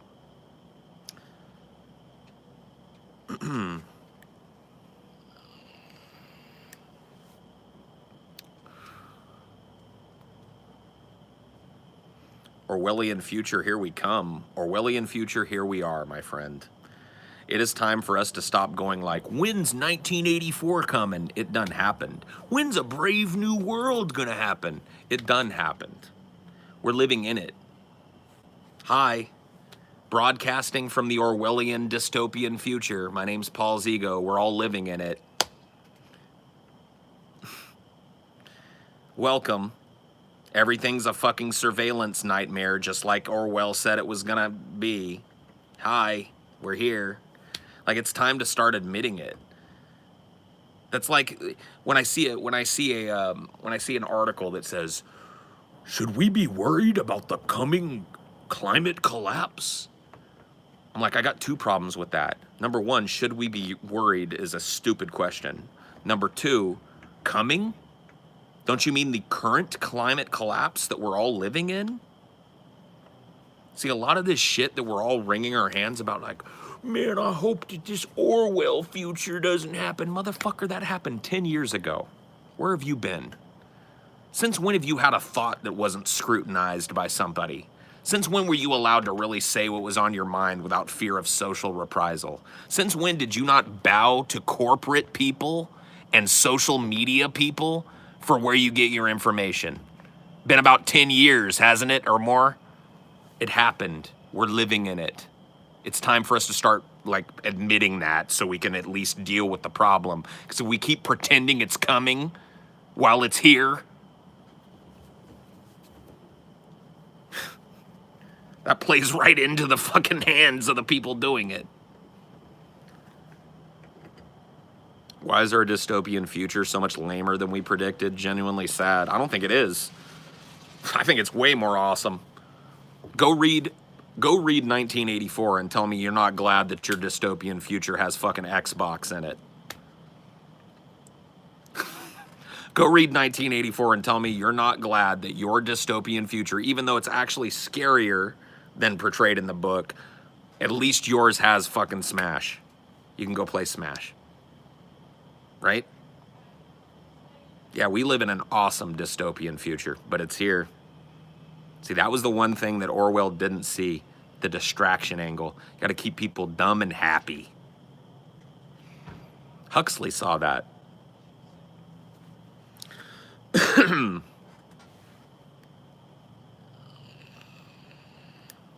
Netflix is to distract us. The internet is to distract us. Music and movies and video games are all to distract us from what a horrible fucking tragedy our lives are. I mean, that's just the truth.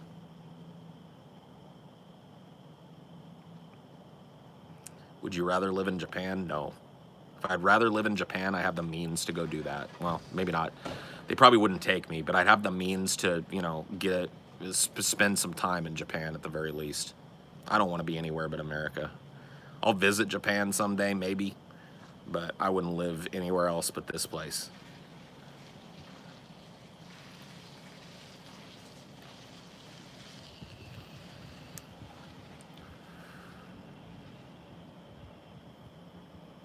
I'd be like a man without pants for the rest of my life if I tried to take the American out of myself and move to another fucking country.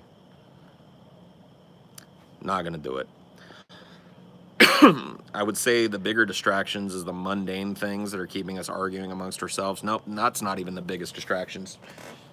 We're both wrong, man. You want to know what the biggest distraction is? It's a tough one. What is the biggest distraction that we face from the problems at hand? I'll see if anybody gets it. Biological drive, work, money.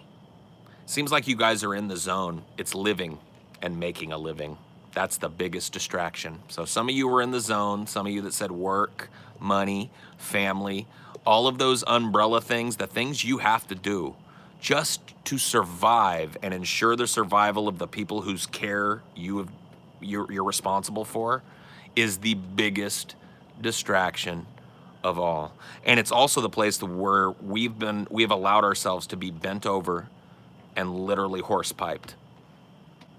The fact that it is now status quo for a human being to give somewhere in the order of 35-40% of their life in exchange for just enough money to get by on is the biggest hoax that's ever been perpetrated on humanity. It's the biggest fucking piece of wool that's ever been pulled over humanity's eyes. This idea that drudgery is noble and necessary is the most disgusting, degrading idea that humanity has ever come up with, and most people agree that it's great. And let me tell you something, man, and this is anecdotal. I'm a little different from your average internet personality. I lived most of my life doing a normal motherfucking job. I worked at Starbucks for 8 years. I worked for the school district doing computer repairs and tech support and shit for another 8 years.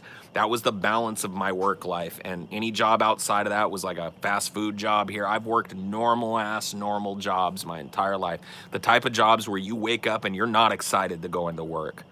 And let me tell you what, there's no more crushing fucking feeling. I'm being dead serious. You can meme on me all you want. You can call me a fucking edgelord.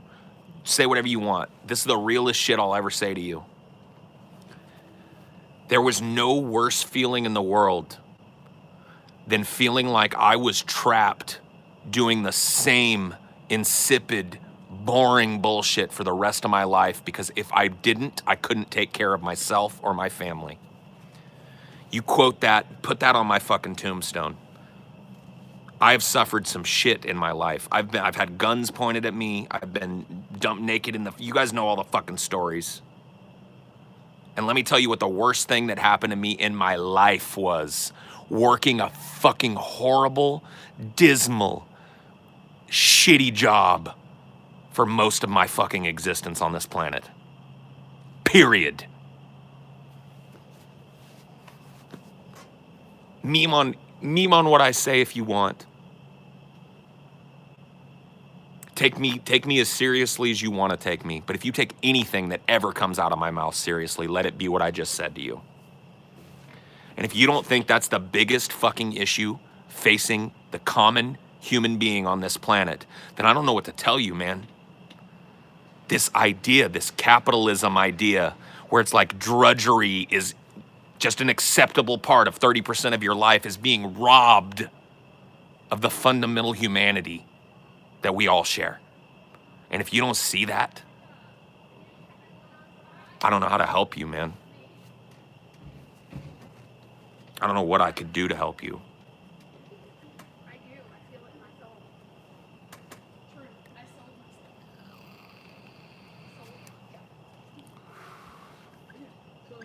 Howdy, neighbors. Hello. How's it going? Good. Sorry if my ranting and raving is bothering. I'm out here ranting real hard tonight. Oh, you're good, man. I'll pack it up before it gets too much later, I promise. It's no worries, man. I don't even know what else needs to be said this stream, honestly. I feel like getting to that fundamental thing and finding a venue to actually say that was worth doing 100 of these.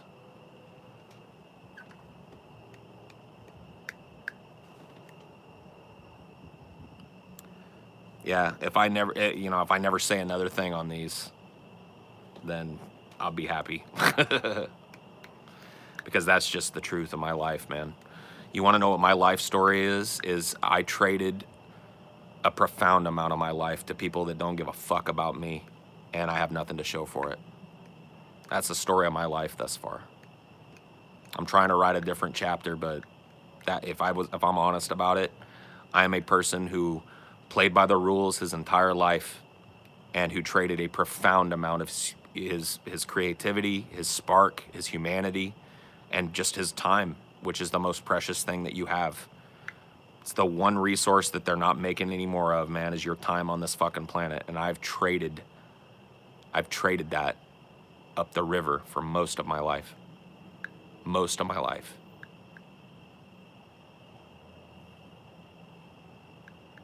That's the tragedy. That's the tragedy going on in this world. You want my opinion?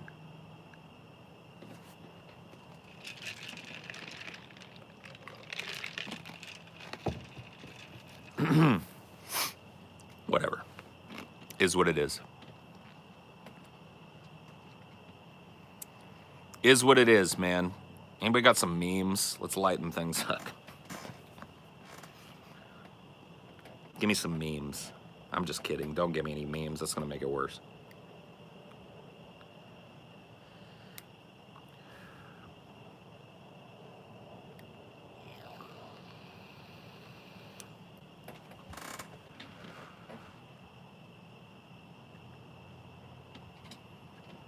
You have any faith in communists? No, I don't. I wish I was a smarter person sometimes, you know? I think a lot of people think of me as somebody that thinks of himself as really smart, but I don't. I think I'm pretty dumb, and I wish I was smart enough to come up with a better system, something outside of the already explored political paradigm, something new, a new way.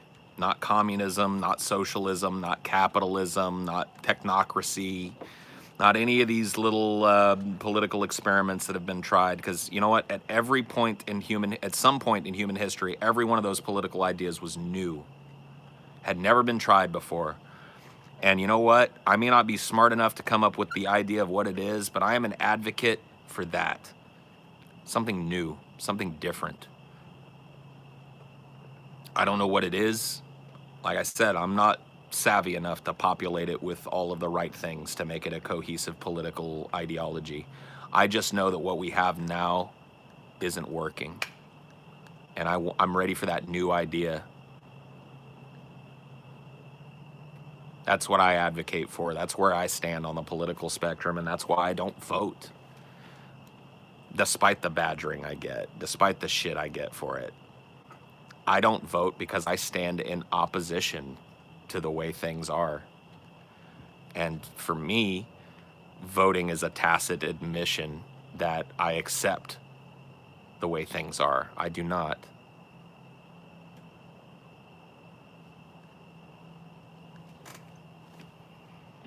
What can I do about that?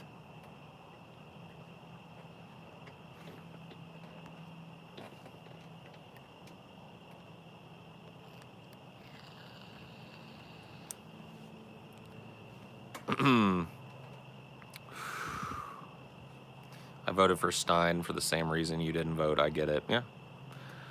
A lot of people out there cast protest votes. And you know, I have respect for them. You know, they're at least able to dodge the immediate criticisms. One of the hardest things about choosing to be a non-participant in the political process on an individual level is that your non-participation in the actual pageantry of it is supposed to be a tacit like nullification of your ability to talk about it or discuss it. And I spend such a profound amount of my time, instead of talking about political ideas with people, instead of talking about the problems, because I've been open about not voting, I spend such a profound amount of time just arguing with people about whether or not I have a right to talk about politics, which I think is such a silly thing. I think anybody that lives here, anybody that lives on the planet Earth that can observe politics has a right to fucking comment about them. I don't think you got to go and, you know, build a building in order to comment on whether or not you think it looks good. You know, I don't think you got to be the dude that built a car to know that it looks like a piece of shit, you know. But I spend such a profound amount of my time online when we're talking about political discourse with people, trying to get over that hump of like, you don't, you know, because that's really like people, there's something very visceral in people. They have a very visceral, backwards kind of reaction to, you know, to people. Oh shit, fuck. I'm gonna try and salvage the stream because I'm not ready to stop yet, but I don't know if I'll be able to. I'm gonna get a plug here. I'm gonna try and plug the phone in. That's probably just a silly thing. I should probably just end the stream, honestly. Let's see if I can come up with a workable way to do this. I'm thinking the answer is going to be no. I got this outside plug, yeah? Rhyme meow. I got it, rhyme meow. Should be able to plug this in there, right? Bada bing. Bada bang. Bada boom. Okay, so now I've got power to the phone. Step 1 is complete. Now step 2 is going to be, can I find a spot? This is not going to reach, so I'm going to have to hold the phone. I'm probably not going to like this. I'm probably going to get tired of this very quickly, but at least now I have power.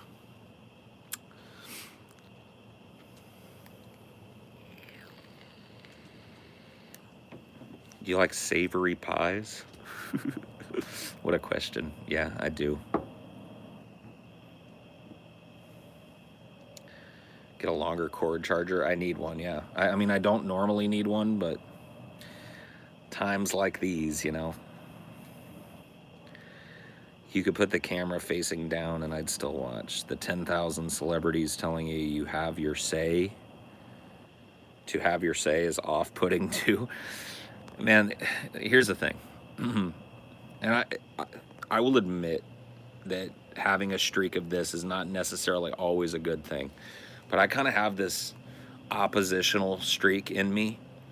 And when I've got a bunch of people telling me, go do this, go do this, go do this, and it's coming at me from every angle in society, man, I am so apt to not.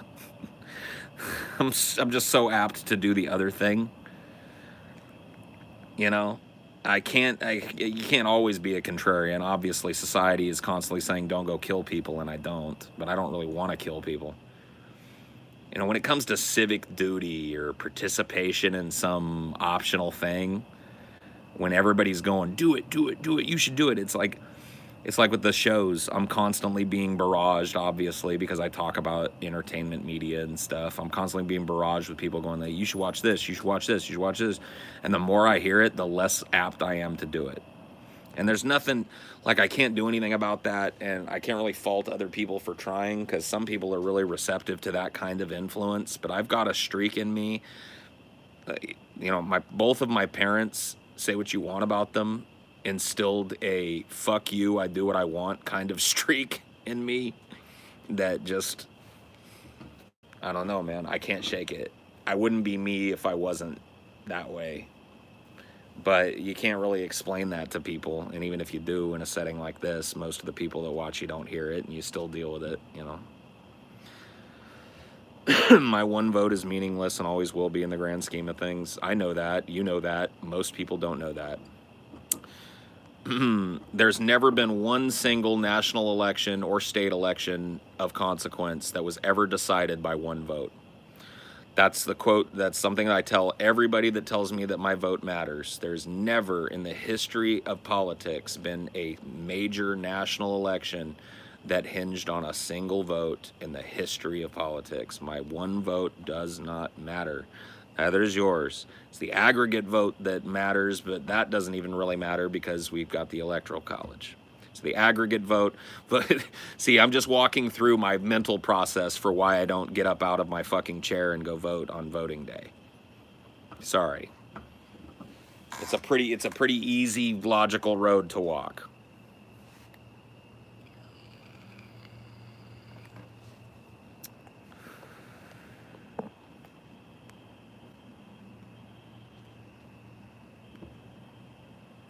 Yeah, but what about state elections? I believe there's never been a state election decided by one vote. Not a statewide referendum or election. If I'm wrong about that, well, I'm not going to be the one vote guy, I guess. I hate how people like to shame people for not voting. I don't hate it. I just am tired of it. You know, I don't mind having the conversation because I've actually, I've had the conversation with a few people who their minds weren't changed. They're still going to go vote, but they at least have a different perspective on why I don't, and they have a measure of respect for it that they didn't before. I've been able to get to that place with several people, so I don't hate it. I'm just tired of having to do it. I wish there was a way for me to do it once and then, just refer back, but that's not the way it works. You got to do it in conversation. Or something approximating a conversation for it to really sink in.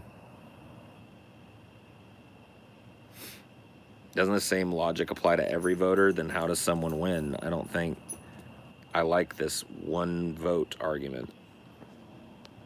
What? Who? How stupid is nostalgia to you? I don't think nostalgia is stupid at all. I don't know why people think it's stupid. Nostalgia is great. Nostalgia is a wonderful, wonderful way that the human brain takes what, if you took an honest, objective look at it, was probably just a series of horrible tragedies and suffering, and turns it into something warm and beautiful. It lets us look at our childhoods with a smile on our face. I love nostalgia. Nostalgia is great. That feeling when a song plays you haven't heard a long time, and maybe you heard that song at a consequential time in your life. Why would you ever want to take that away from human beings? Nostalgia is wonderful.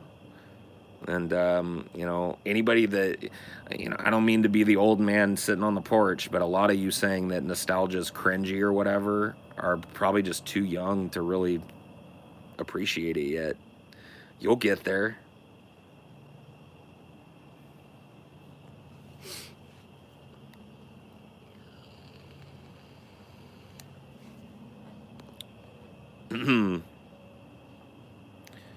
What's your opinion on the Electoral College? Both conservatives and liberals defend it or not, depending on the guy. I've already talked about the Electoral College in the stream.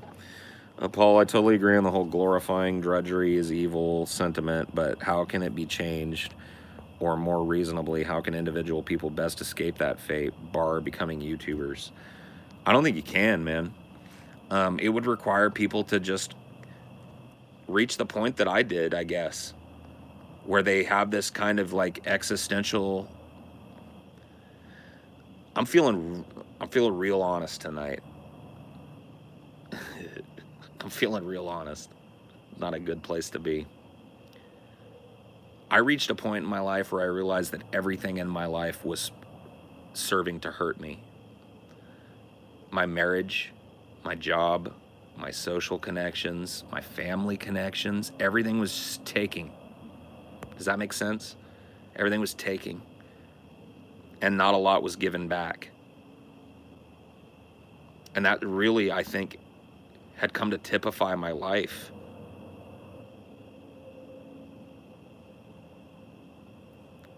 Taking. People taking. Places taking. Jobs taking. The government taking. And I just had no more to give. And I think a lot of people just exist at that empty place because they don't see a way out. I saw a way out.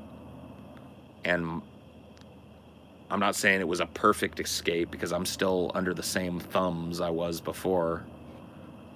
But the way out involved doing irreparable damage to what I saw as my life at that time. I knew that I was going to lose my marriage. I knew that I was going to lose my friends. I knew that to a certain extent I was going to lose my family, my dogs.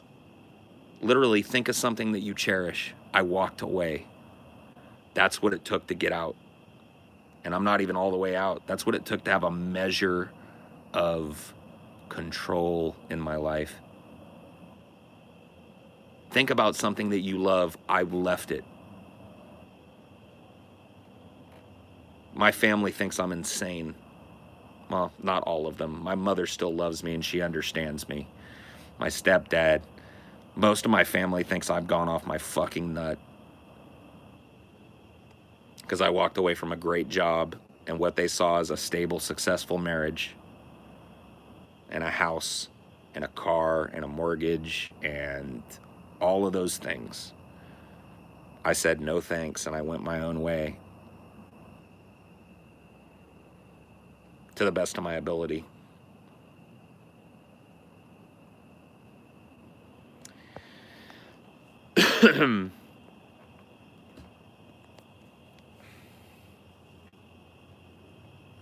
MGTOW confirmed, yeah. Man, I love that about the internet, dude. I'm sitting here and I'm subconsciously thinking like, I wonder how long it's gonna be until somebody calls me edgy for being honest. And as soon as that thought cycled through my brain, there was a moron doing it. It's like, yeah, maybe it is. Maybe this is edgy for me to sit here and talk honestly about how I feel about my life and how I felt about my life at that time and stuff. But is that a bad thing right now? Like, are you having a like a worse experience watching this because I'm doing that? If so, why don't you just leave? I'm not gonna ban him because it's somebody I see in here. I'm not in a banning mood. I'm just being honest tonight. I'm just trying to talk about things. Like, there've been heavy topics in the chat all night, and I'm just trying to speak to you guys about it. That's it. And if that's edgy or whatever, you know, then I guess that's me. I just don't understand what it adds.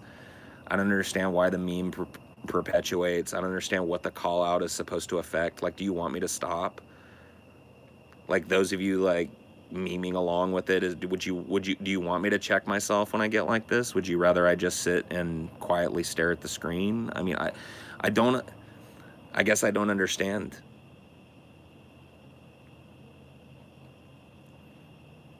I guess I don't have to understand. It's going to happen whether I understand it or not. I guess it would it would be helpful if I did. Is it just to troll? Is it just to put me off balance so that I have to deal with it?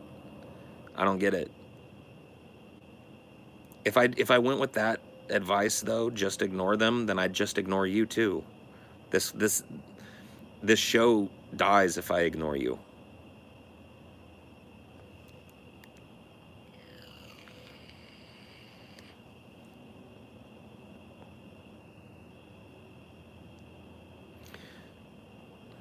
I mean, I guess like the truth of that decision and that fateful kind of time in my life is edgy, I guess.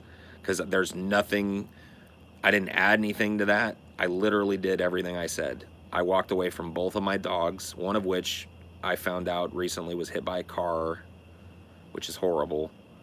I walked away from both my dogs, my marriage, my home. I took nothing. I took a bag of clothes out of my possessions, and that's what I left with. I'm going through this right now. I dropped out of college, just took a look at myself and realized I'm not a fucking engineer. I want to quit my graveyard shift Walmart job, and I don't know, I don't know, man. I understand the pain. I understand. I definitely understand that. I can empathize and sympathize.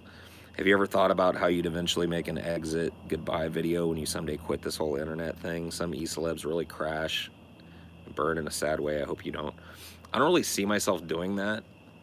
The internet doesn't mean the same thing to me as it does to a lot of people. That's something that I've come to figure out. I make my bones on the internet, but I look at the internet as something separate from me, and a lot of people look at the internet as an extension of themselves.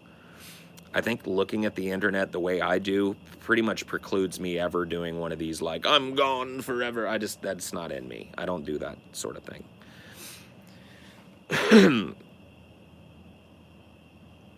But I think that just comes from like a different perspective on what the internet is and how it is and shit. Like I might leave a site, I might leave a part of the internet. Like I've done that a bunch of times.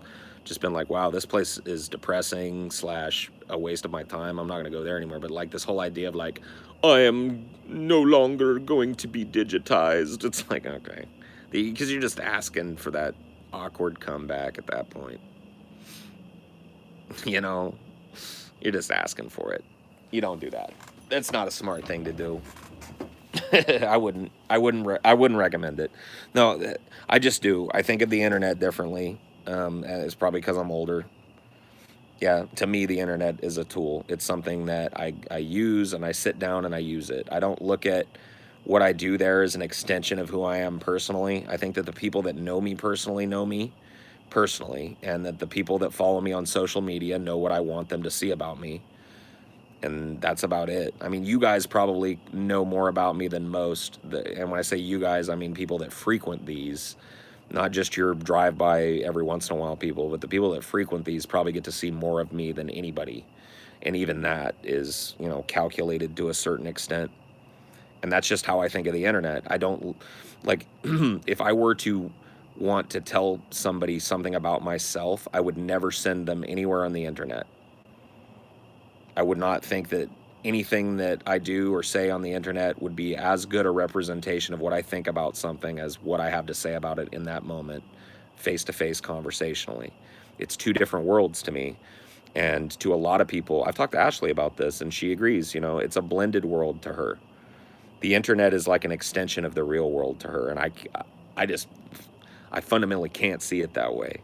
I understand it, like, to an extent, but I can't see it that way. Of course, one must always keep a certain distance, not just from being hurt, but from being taken advantage of. I don't know what that's about.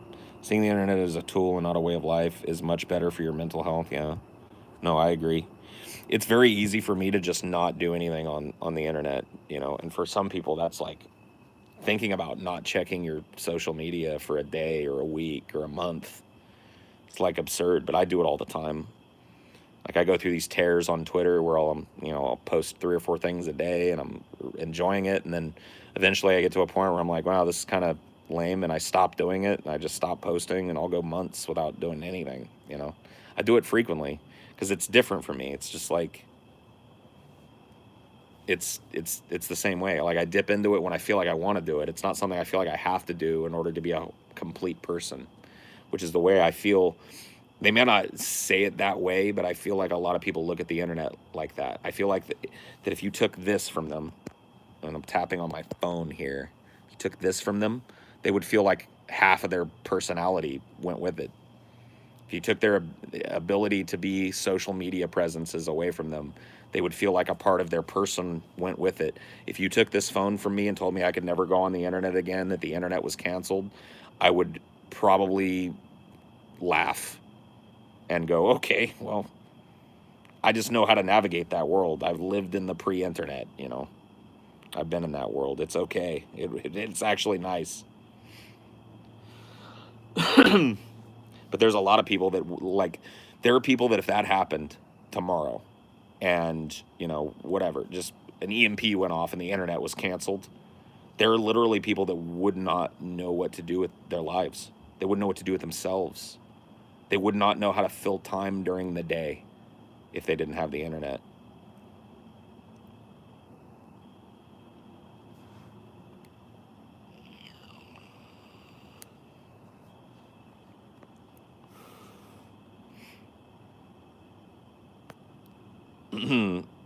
Not watching YouTube or going on Reddit or something makes me really bored after a while. It makes me feel like I need more going on. It's kind of depressing. I mean, it's super depressing. Like just because I look at it a different way doesn't mean I don't binge on the internet. And let me tell you what, every time I've done that, I've allowed myself to be lured by the siren call of the internet and spent an inordinate amount of time caring about it and contributing to it. Every time I've done that, it's ended in a massive crashing depression for me. It's like my brain is telling me, don't touch the hot stove, you know? And so I just don't anymore. I don't. I don't even allow myself to entertain the idea that what happens on the internet matters. Outside of my business, obviously, I care that people watch that, and I care about what I put into that. But I'm talking about, like, me as a social media presence. Couldn't give a fuck less. I don't care. Twitter went down tomorrow. I wouldn't miss it. If somebody stole my phone and I couldn't afford to get a new one, I would consider it a favor.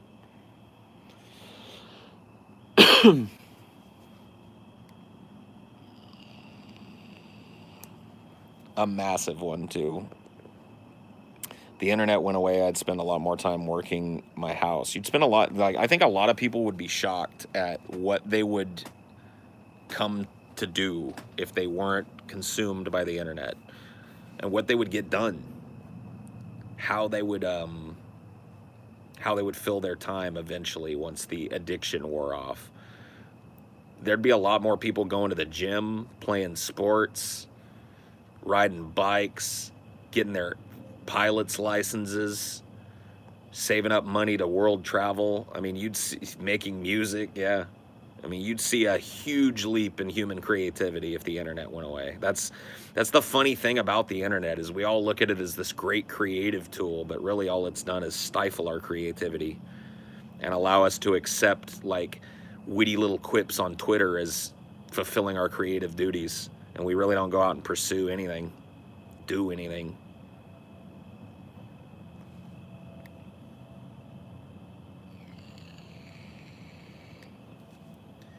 Do you think we'll all get a presidential candidate whose primary priorities are education reform? Probably not. Not like a viable one.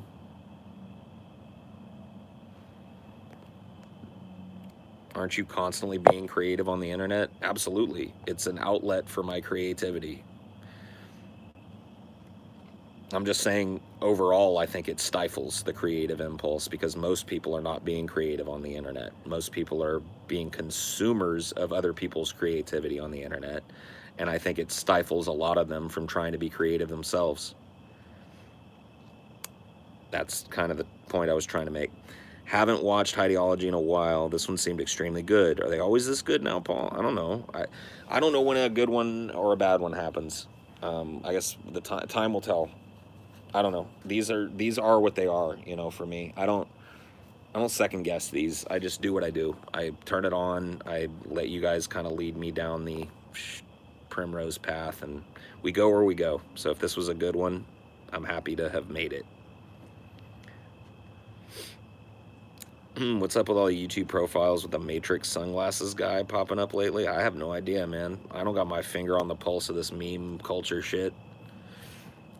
Not at all. I let myself be open and creative, but maybe my ways aren't for everyone, or I'm not for everyone. Well, yeah, I mean, that's the thing, is like, creativity can't be about making money. And that may seem silly to people, but to a certain extent, for something to be truly creative, it's got to be something that you just got to do. And that true raw creativity for the sake of creativity is what I consider to be creativity at the core of it. And that's not meant for anybody but you. And not a single person has to walk by and appreciate whatever you make for it to be useful. That's what I'm talking about. You know?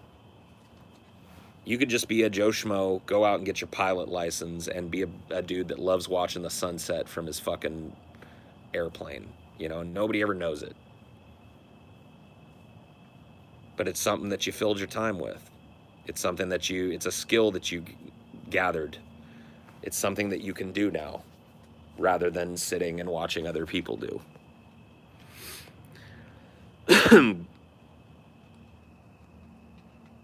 Get out of your feelings, dude. That's a timeout. Do you think 9/11 was a conspiracy to any way, shape, or degree? Yes, I do. I've talked about this before.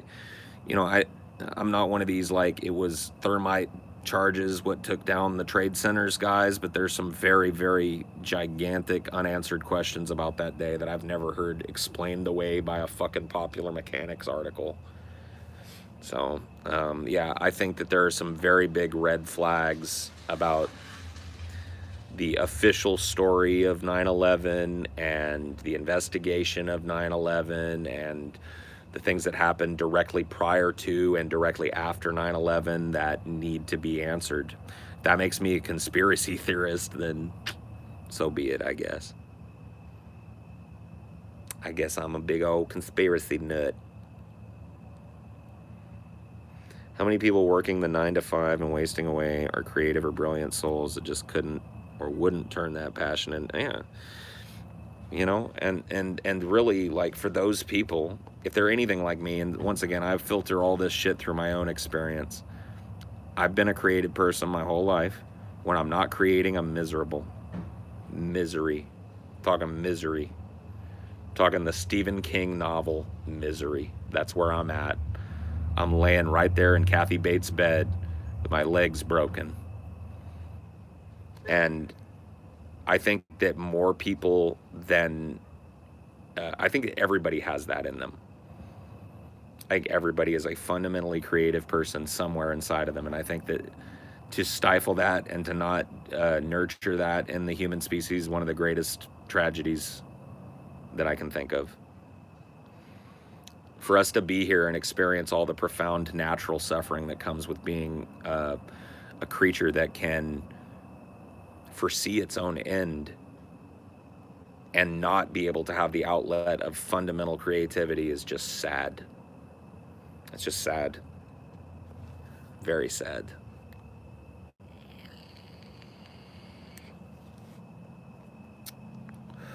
But that's basically what we've all kind of agreed is reality now. Reality is you have a debt to pay.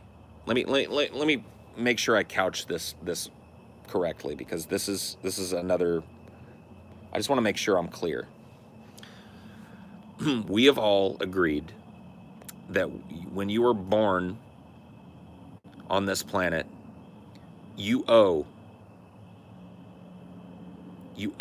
for that life. And how you pay for that life is drudgery. You pay for that life by going along with what everybody else does, engaging in activities that don't stimulate you physically, mentally, or otherwise, hating your job and hating your life because you owe. What do you owe for? How did you How did you run up that bill? You stay bitching? All right, Jimmy Gonzalez, you stay timed out, homie. Have another 300 seconds.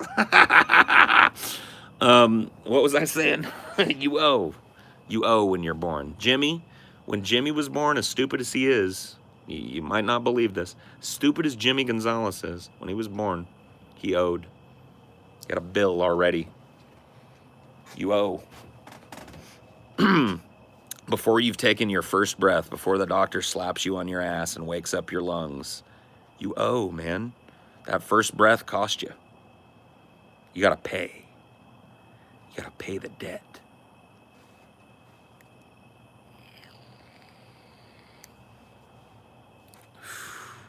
How stable are things not working in 9-to-5 jobs? As stable as you're willing to work hard. Working for yourself is an exercise in giving up the idea of having a weekend and giving yourself over to the fact that you work pretty much when you're awake and kind of trying to plan little rest sessions in between those work days. That's what working for yourself, not having a 9-to-5 is. So you're as successful as you're willing to do that. Explain this debt thing a little more. I'm interested. Okay. So, what do you think? Okay, maybe not you. That's a mistake. What do you think society at large thinks of a dude that just doesn't want to work? I don't want to work. I want other people. I want money to come to me, but I don't want to do anything for it. They think he's a bum, right? Right? He's a bum. Why is he a bum? Why is he a bum? Why is he a loser, though?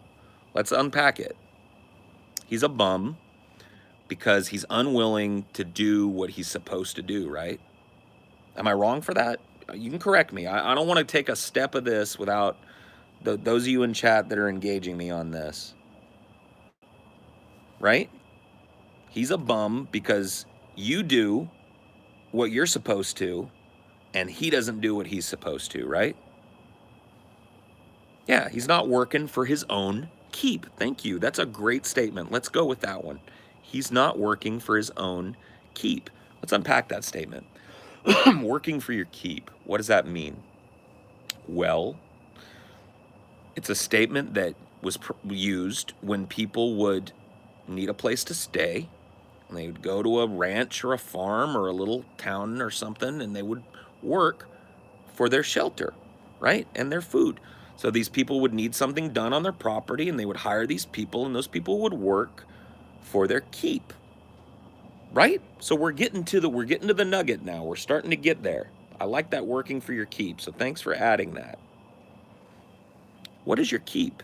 Who do you owe? Who's the landlord? So you're saying that when you were born out of your mother, you were born with this overarching responsibility that as soon as you were physically and mentally able, you had to work for your keep. Who's the landlord? What's your keep? What should you owe for the simple fact of being born? Who should you owe? And why should you have to owe in order to have the things you need to survive? Society is the landlord. What's society? Who is society? Where can I write to him and ask him to reduce my rent? Society's not the landlord. Good try, though. The man. Yeah, the man.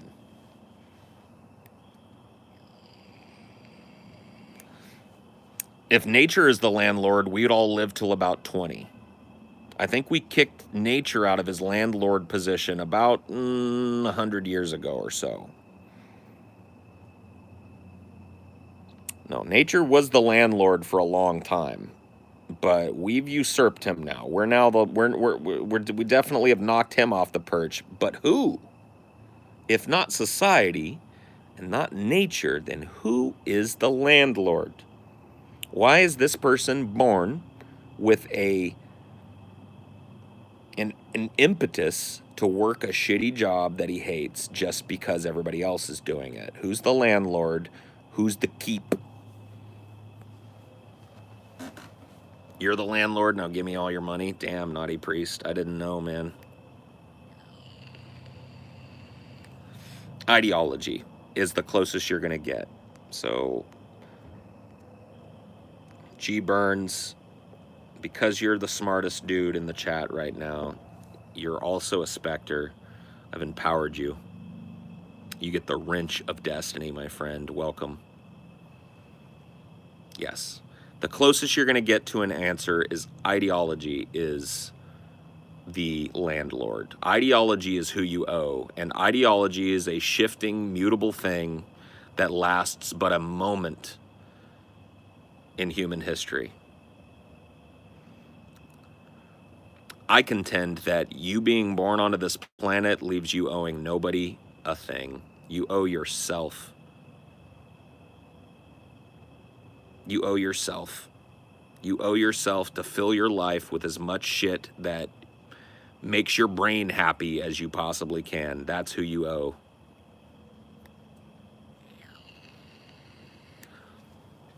That's the secret, man. The secret is that you are beholden to yourself and yourself alone. This idea that you are collectively responsible for putting in enough work so that every other asshole around you can be happy with it is a meme. A sick, disgusting, and pernicious meme that has embedded itself like a tick in the human psyche. The sooner you dig it out, the better. Here's my rent. Please allow me to live for another day. Okay, you can live.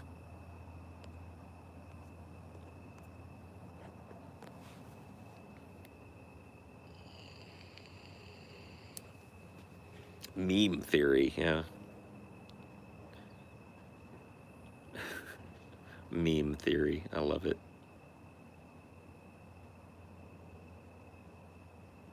How do we solve this conundrum? Let me float this one. We don't. I know that's a tough one, but I think this conundrum kills us, my friend. I don't think we solve this conundrum. Not and perpetuate the lifestyle we've become accustomed to. We could solve this conundrum by reducing our numbers by nuclear war by a factor of, 10 or more, and then returning to localized type of living. I mean, we could reverse some of the damage of this by coming up with a new human paradigm, one that respects, human consciousness. But I don't think that's happening. So there you go. We're not fixing it.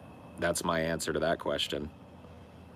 Doesn't mean we shouldn't talk about possible fixes. I think it's still an interesting philosophical exercise, but at the end of the day, we ain't gonna solve this problem.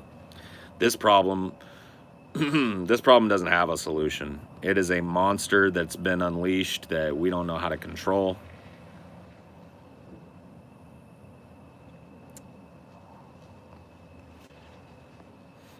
If we started all over again, it would turn out the same. I don't know if I believe that, but you may be right.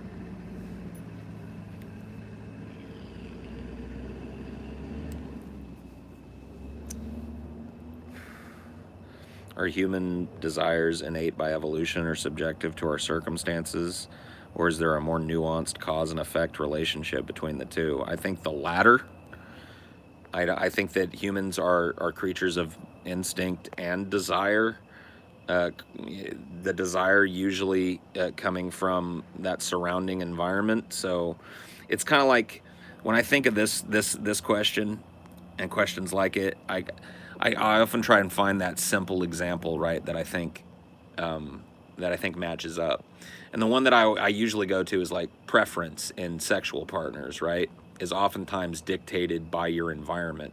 So dudes that, like me, I'll take myself, let's not make up a hypothetical dude, let's just be the dude. So I grew up, I'm a white kid, my family is obviously white, I have a bunch of little white blonde sisters. You know what I'm not attracted to? Little white blonde girls. You know what I am attracted to? Mexican girls, girls with darker hair, Italian girls, black girls, Asian girls, people that don't look like what I grew up around. So there was something about that experience, and I'll tell you exactly what it was, by the way. I don't have to leave it nebulous. It's because my sisters were all assholes to me. I now have a negative association with little blonde girls, and I don't chase them. You see? So that's kind of how I think about this whole instinct versus, personal preference question. I think it's a little blend of both. I think that there's interplay, especially in the conscious human mind, between instinct and desire. I dig brunettes for that exact reason. Yeah, I mean, the same with me. I mean, brunettes have always been, it's not to say that I haven't gone outside of that, but it's just, the fundamentals of what I'm directly attracted to are usually very different from what I grew up around. Instinct and desire, what every stand-up comedian doesn't have. Same here. Grew up in a Mexican city. Was mostly rejected by its culture. I love tall redheads, and I get along with white people a lot easier. Oh, there you go. I don't know that I necessarily get along with any racial group easier than the one I belong to. I don't know if I go that far. I would just go so far as to say that, I definitely, when it comes to sexual selection, prefer people from outside of that group in some way. People develop this way so that we would be susceptible to predator of technology. Whoa, I don't even know what you're trying to say, bro. I'm letting that one float. I also like girls not of ethnicity, or if they tend to be dark skinned. If she's of fair skin, she's got to have big assets with red hair. Damn, look at all this. Look at all this interplay of the obvious biological drive, the instinct to reproduce, and personal preference, all blended together. Yeah, that's why I use this, because I think it's something that people can instantly connect with. They go, oh yeah, that is true. I do kind of have these preferences, and these preferences are built around my instinct to reproduce. That's kind of the problem, well, not the problem of consciousness, but that's part and parcel of consciousness, isn't it? Our ability to rationalize and contextualize our instincts.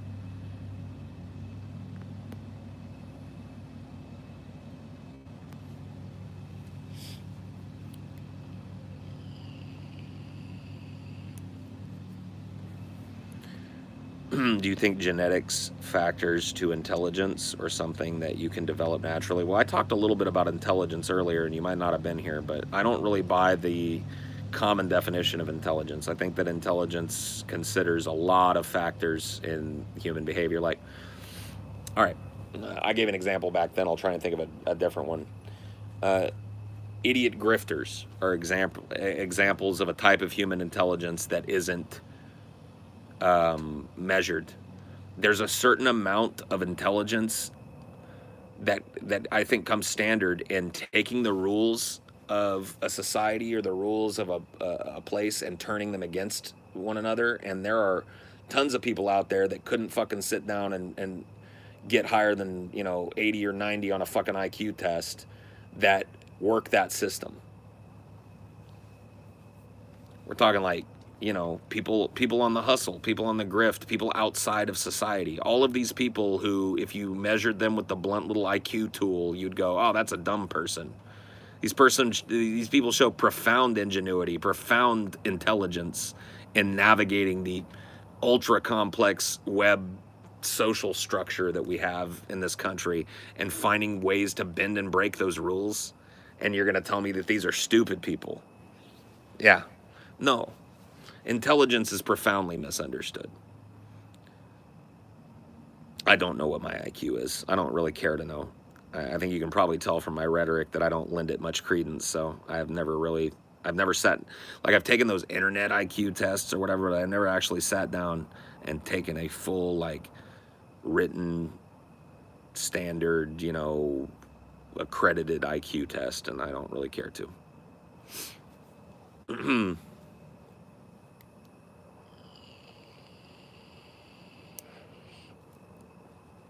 Why'd you leave community college? Well, I left community college, well, I guess not community, I left college 3 times, so that's a different answer for each one of those questions. First time I left college, it was because I was fresh out of high school and I had no idea what I was doing. I just felt lost there. There are some people that just jump headfirst into that and immediately acclimate to that environment. I was not one of those people. So I left college there because the first time because I was lost. The second time I left college is because I went back at a time I didn't want to go. I mean, that's the fundamental, honest truth about it. I was with a person at that time who saw my depression and thought that the answer to my depression was getting out there and making something of myself. And so that person pushed me incredibly hard to go back to school. It was not something that I wanted to do at that time, and it failed. The last time, it was pretty much the same reason, honestly. The third time that I left college, and the most recent, I really had not gone back. I didn't really have faith that I was going to finish when I started it. Does that make sense?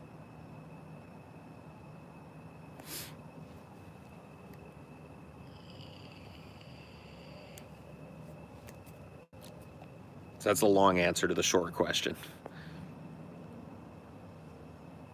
Good morning from Japan. Good morning, Japan. Good evening from Louisiana. What I meant to say was humans develop selfishly as a function to force us to integrate technology out of accessibility, therefore exposing us to an evolutionary predator, tech, or synthetic life. I see. You're way out there in left field, but I don't necessarily disagree. you're you're out there, but I don't know that you're wrong.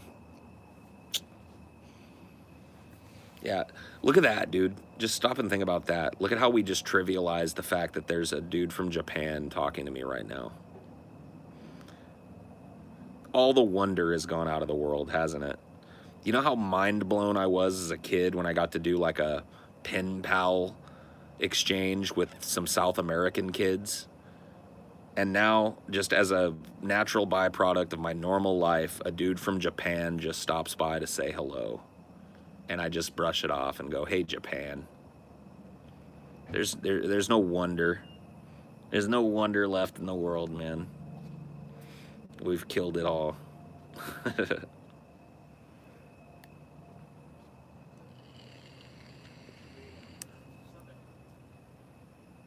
Do you think the distraction problem will get worse when alternate or augmented reality becomes big, or will the stronger connection to this creative platform make more creators like you, or plausibly both? I mean, there's probably a little truth to both sides of that statement. I mean, obviously, for some people, the internet is a creative outlet, and there's a lot of creators out there. There's more being born. There's more people dipping their toe into that every second of every day.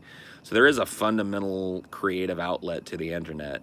I just think that if you look at the humanity as a whole, internet users as a whole, I think you'd find way more people whose creativity is stifled by the inordinate amount of time that they spend watching other people's creativity rather than making something themselves. I think that is the truth of the internet. I have no numbers to back that up. That's just a general feeling. But I think it goes without saying that there are less people out there creating things than there are people consuming those creations at this point. Chimpanzees tend to have the same tactics as humans when they start their first steps into the Stone Age. Cool.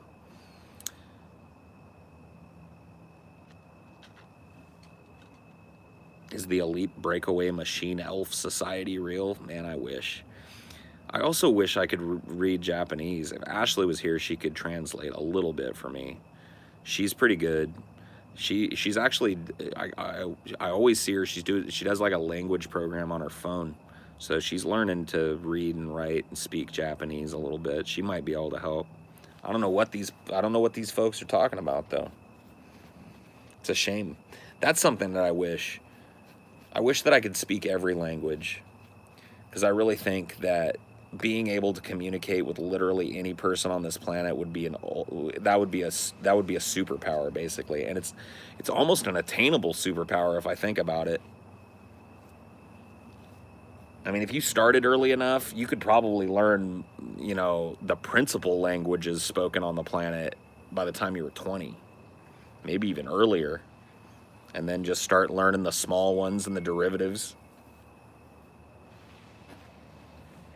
I do wish that, though. That would be really cool. I would love to be able to go any place on the planet and talk to people in a way that makes them feel comfortable. To be able to communicate on that level with any person, that would be awesome. all he said was hi in Japanese. Damn, it takes that many kanji or whatever the hell to say hello. God damn, what a language. There will be real-time translation devices in your lifetime. I think there already are, aren't there? I remember seeing something about a prototype real-time translator that already exists. Google's working on it, right? So that's already out there. That's really cool. I don't think it's the same. I don't think having that intermediary of the digital translator is exactly the same. And I'm not against it. I think it's a nice move. And it definitely broadens people's ability to communicate face to face, which I'm all for, but it's different than just knowing that language. That's why I've always said that like a universal common language would be something that humanity should strive for eventually. Something like Esperanza or something, you know? A language for all so that we can all communicate directly in a very human, person to person, eye to eye, hand to hand, heart to heart type of way.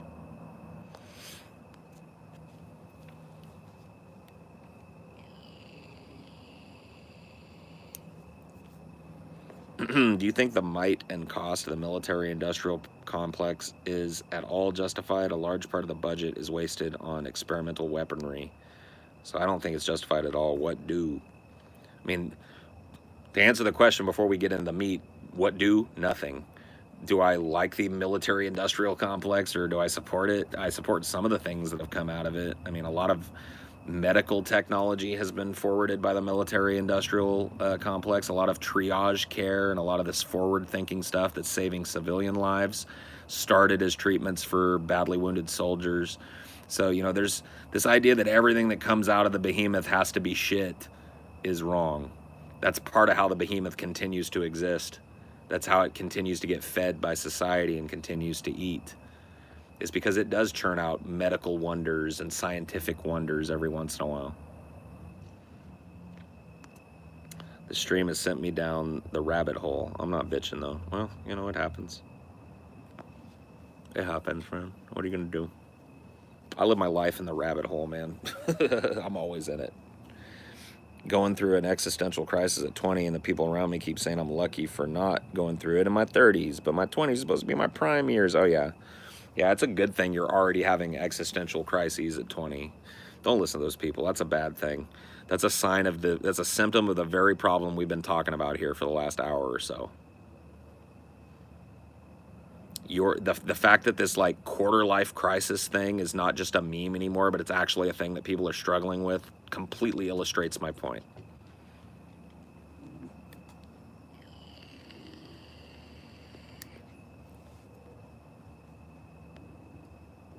Do you still meditate? On occasion, I do. Probably not as much as I should, although there is no should with meditation. I wasted my $2 next month for a super chat for Paul. Oh well, he's replied to me enough. Well, I just replied to you again. Dinor, could you not, man? What are you buffing? There's another doggy down there. It's okay. He's allowed. Sam Harris's app is really good for meditation. I spent most of my 25th year having one. Yeah. Well, sign of the times, maybe.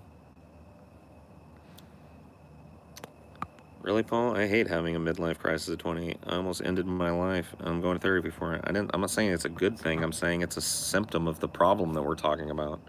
I would rather you didn't have any kind of existential crisis in your life, or if you did, it would be one that would be easily solvable by making a lateral move in your life. I don't wish that shit on anybody, man. It's a joke. People talk about it, and it's kind of tossed off because that's what human beings do. When there's a big dark thing, we make fun of it. It's part of how we deal with it. But a quarter life crisis is a horrible thing. What a horrible thing. During the prime of your life, your 20s, that time where you're supposed to be socializing and, creating all those social pathways in your brain and deciding the direction of your life. What a sad thing for you to be trapped in your room not knowing what to do, feeling like you have no options. I don't want that for anybody, man. If you think I don't know why you felt like I was saying that's a positive thing.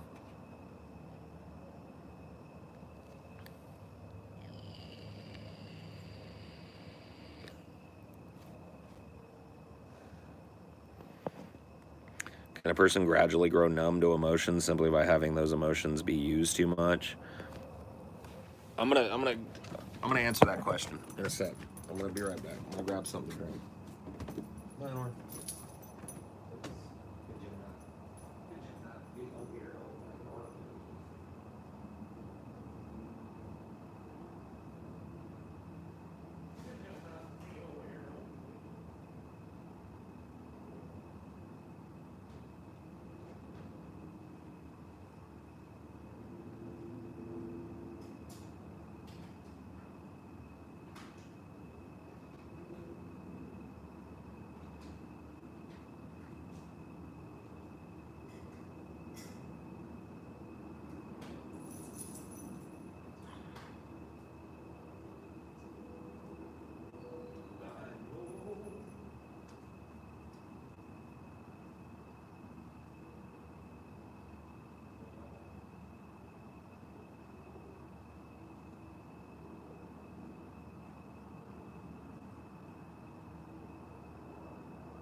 All right. So, the question was, as I remember it, do you think it's possible to become desensitized to emotions just because you're exposed to them often? And I think that the answer to that question is yes. And I have some anecdotal experiential evidence for that. So my mom is a crier. If you understand what that means, she is prone to cry at the drop of a hat over anything at any point. And because I was raised in an environment with a person who cries a lot, I am now far less susceptible to the tears of other people than your average person might be. Doesn't mean that I don't feel empathy or sympathy for people when they're sad or hurting or crying. It just means that it doesn't have the same immediate effect upon me as it does the average person. I don't have that immediate coddle instinct. I don't have that immediate, like, oh my God, I'm just going to drop the whole thing. I don't have the immediate, like, I want to make this better instinct. I am very capable of ignoring a person's tears if it needs to be done. And that's just the truth. That's just the truth of my life. Same way you just heard it enough. Yeah, I've heard it enough. That's exactly how I feel about it. I've heard every angle on crying. I've seen that it sometimes happens for no good reason, and that's enough for me to not give it a whole bunch of credence. When you smoke cigarettes, what was your choice of cig? I was a Marlboro smoker, so I smoked Reds for about half of my cigarette life. I switched to like mediums for a while, smoked Marlboro 27s for a while, and then towards the end I was smoking lights. All Marlboro though. I never brand switched. What about arrogance? What about it? Cigarettes. Cigarette fire.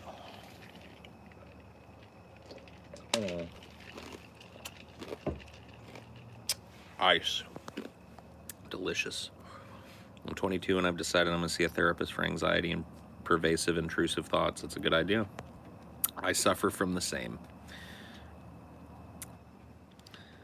I have lost my ability to cry in maths last 5 years. Ooh. Vape equals depression? It do? I didn't know, man. I didn't know vape equaled depression.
What about your business, boy?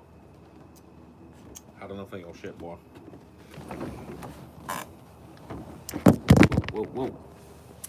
All right. I think I've had enough. I think everybody's had enough.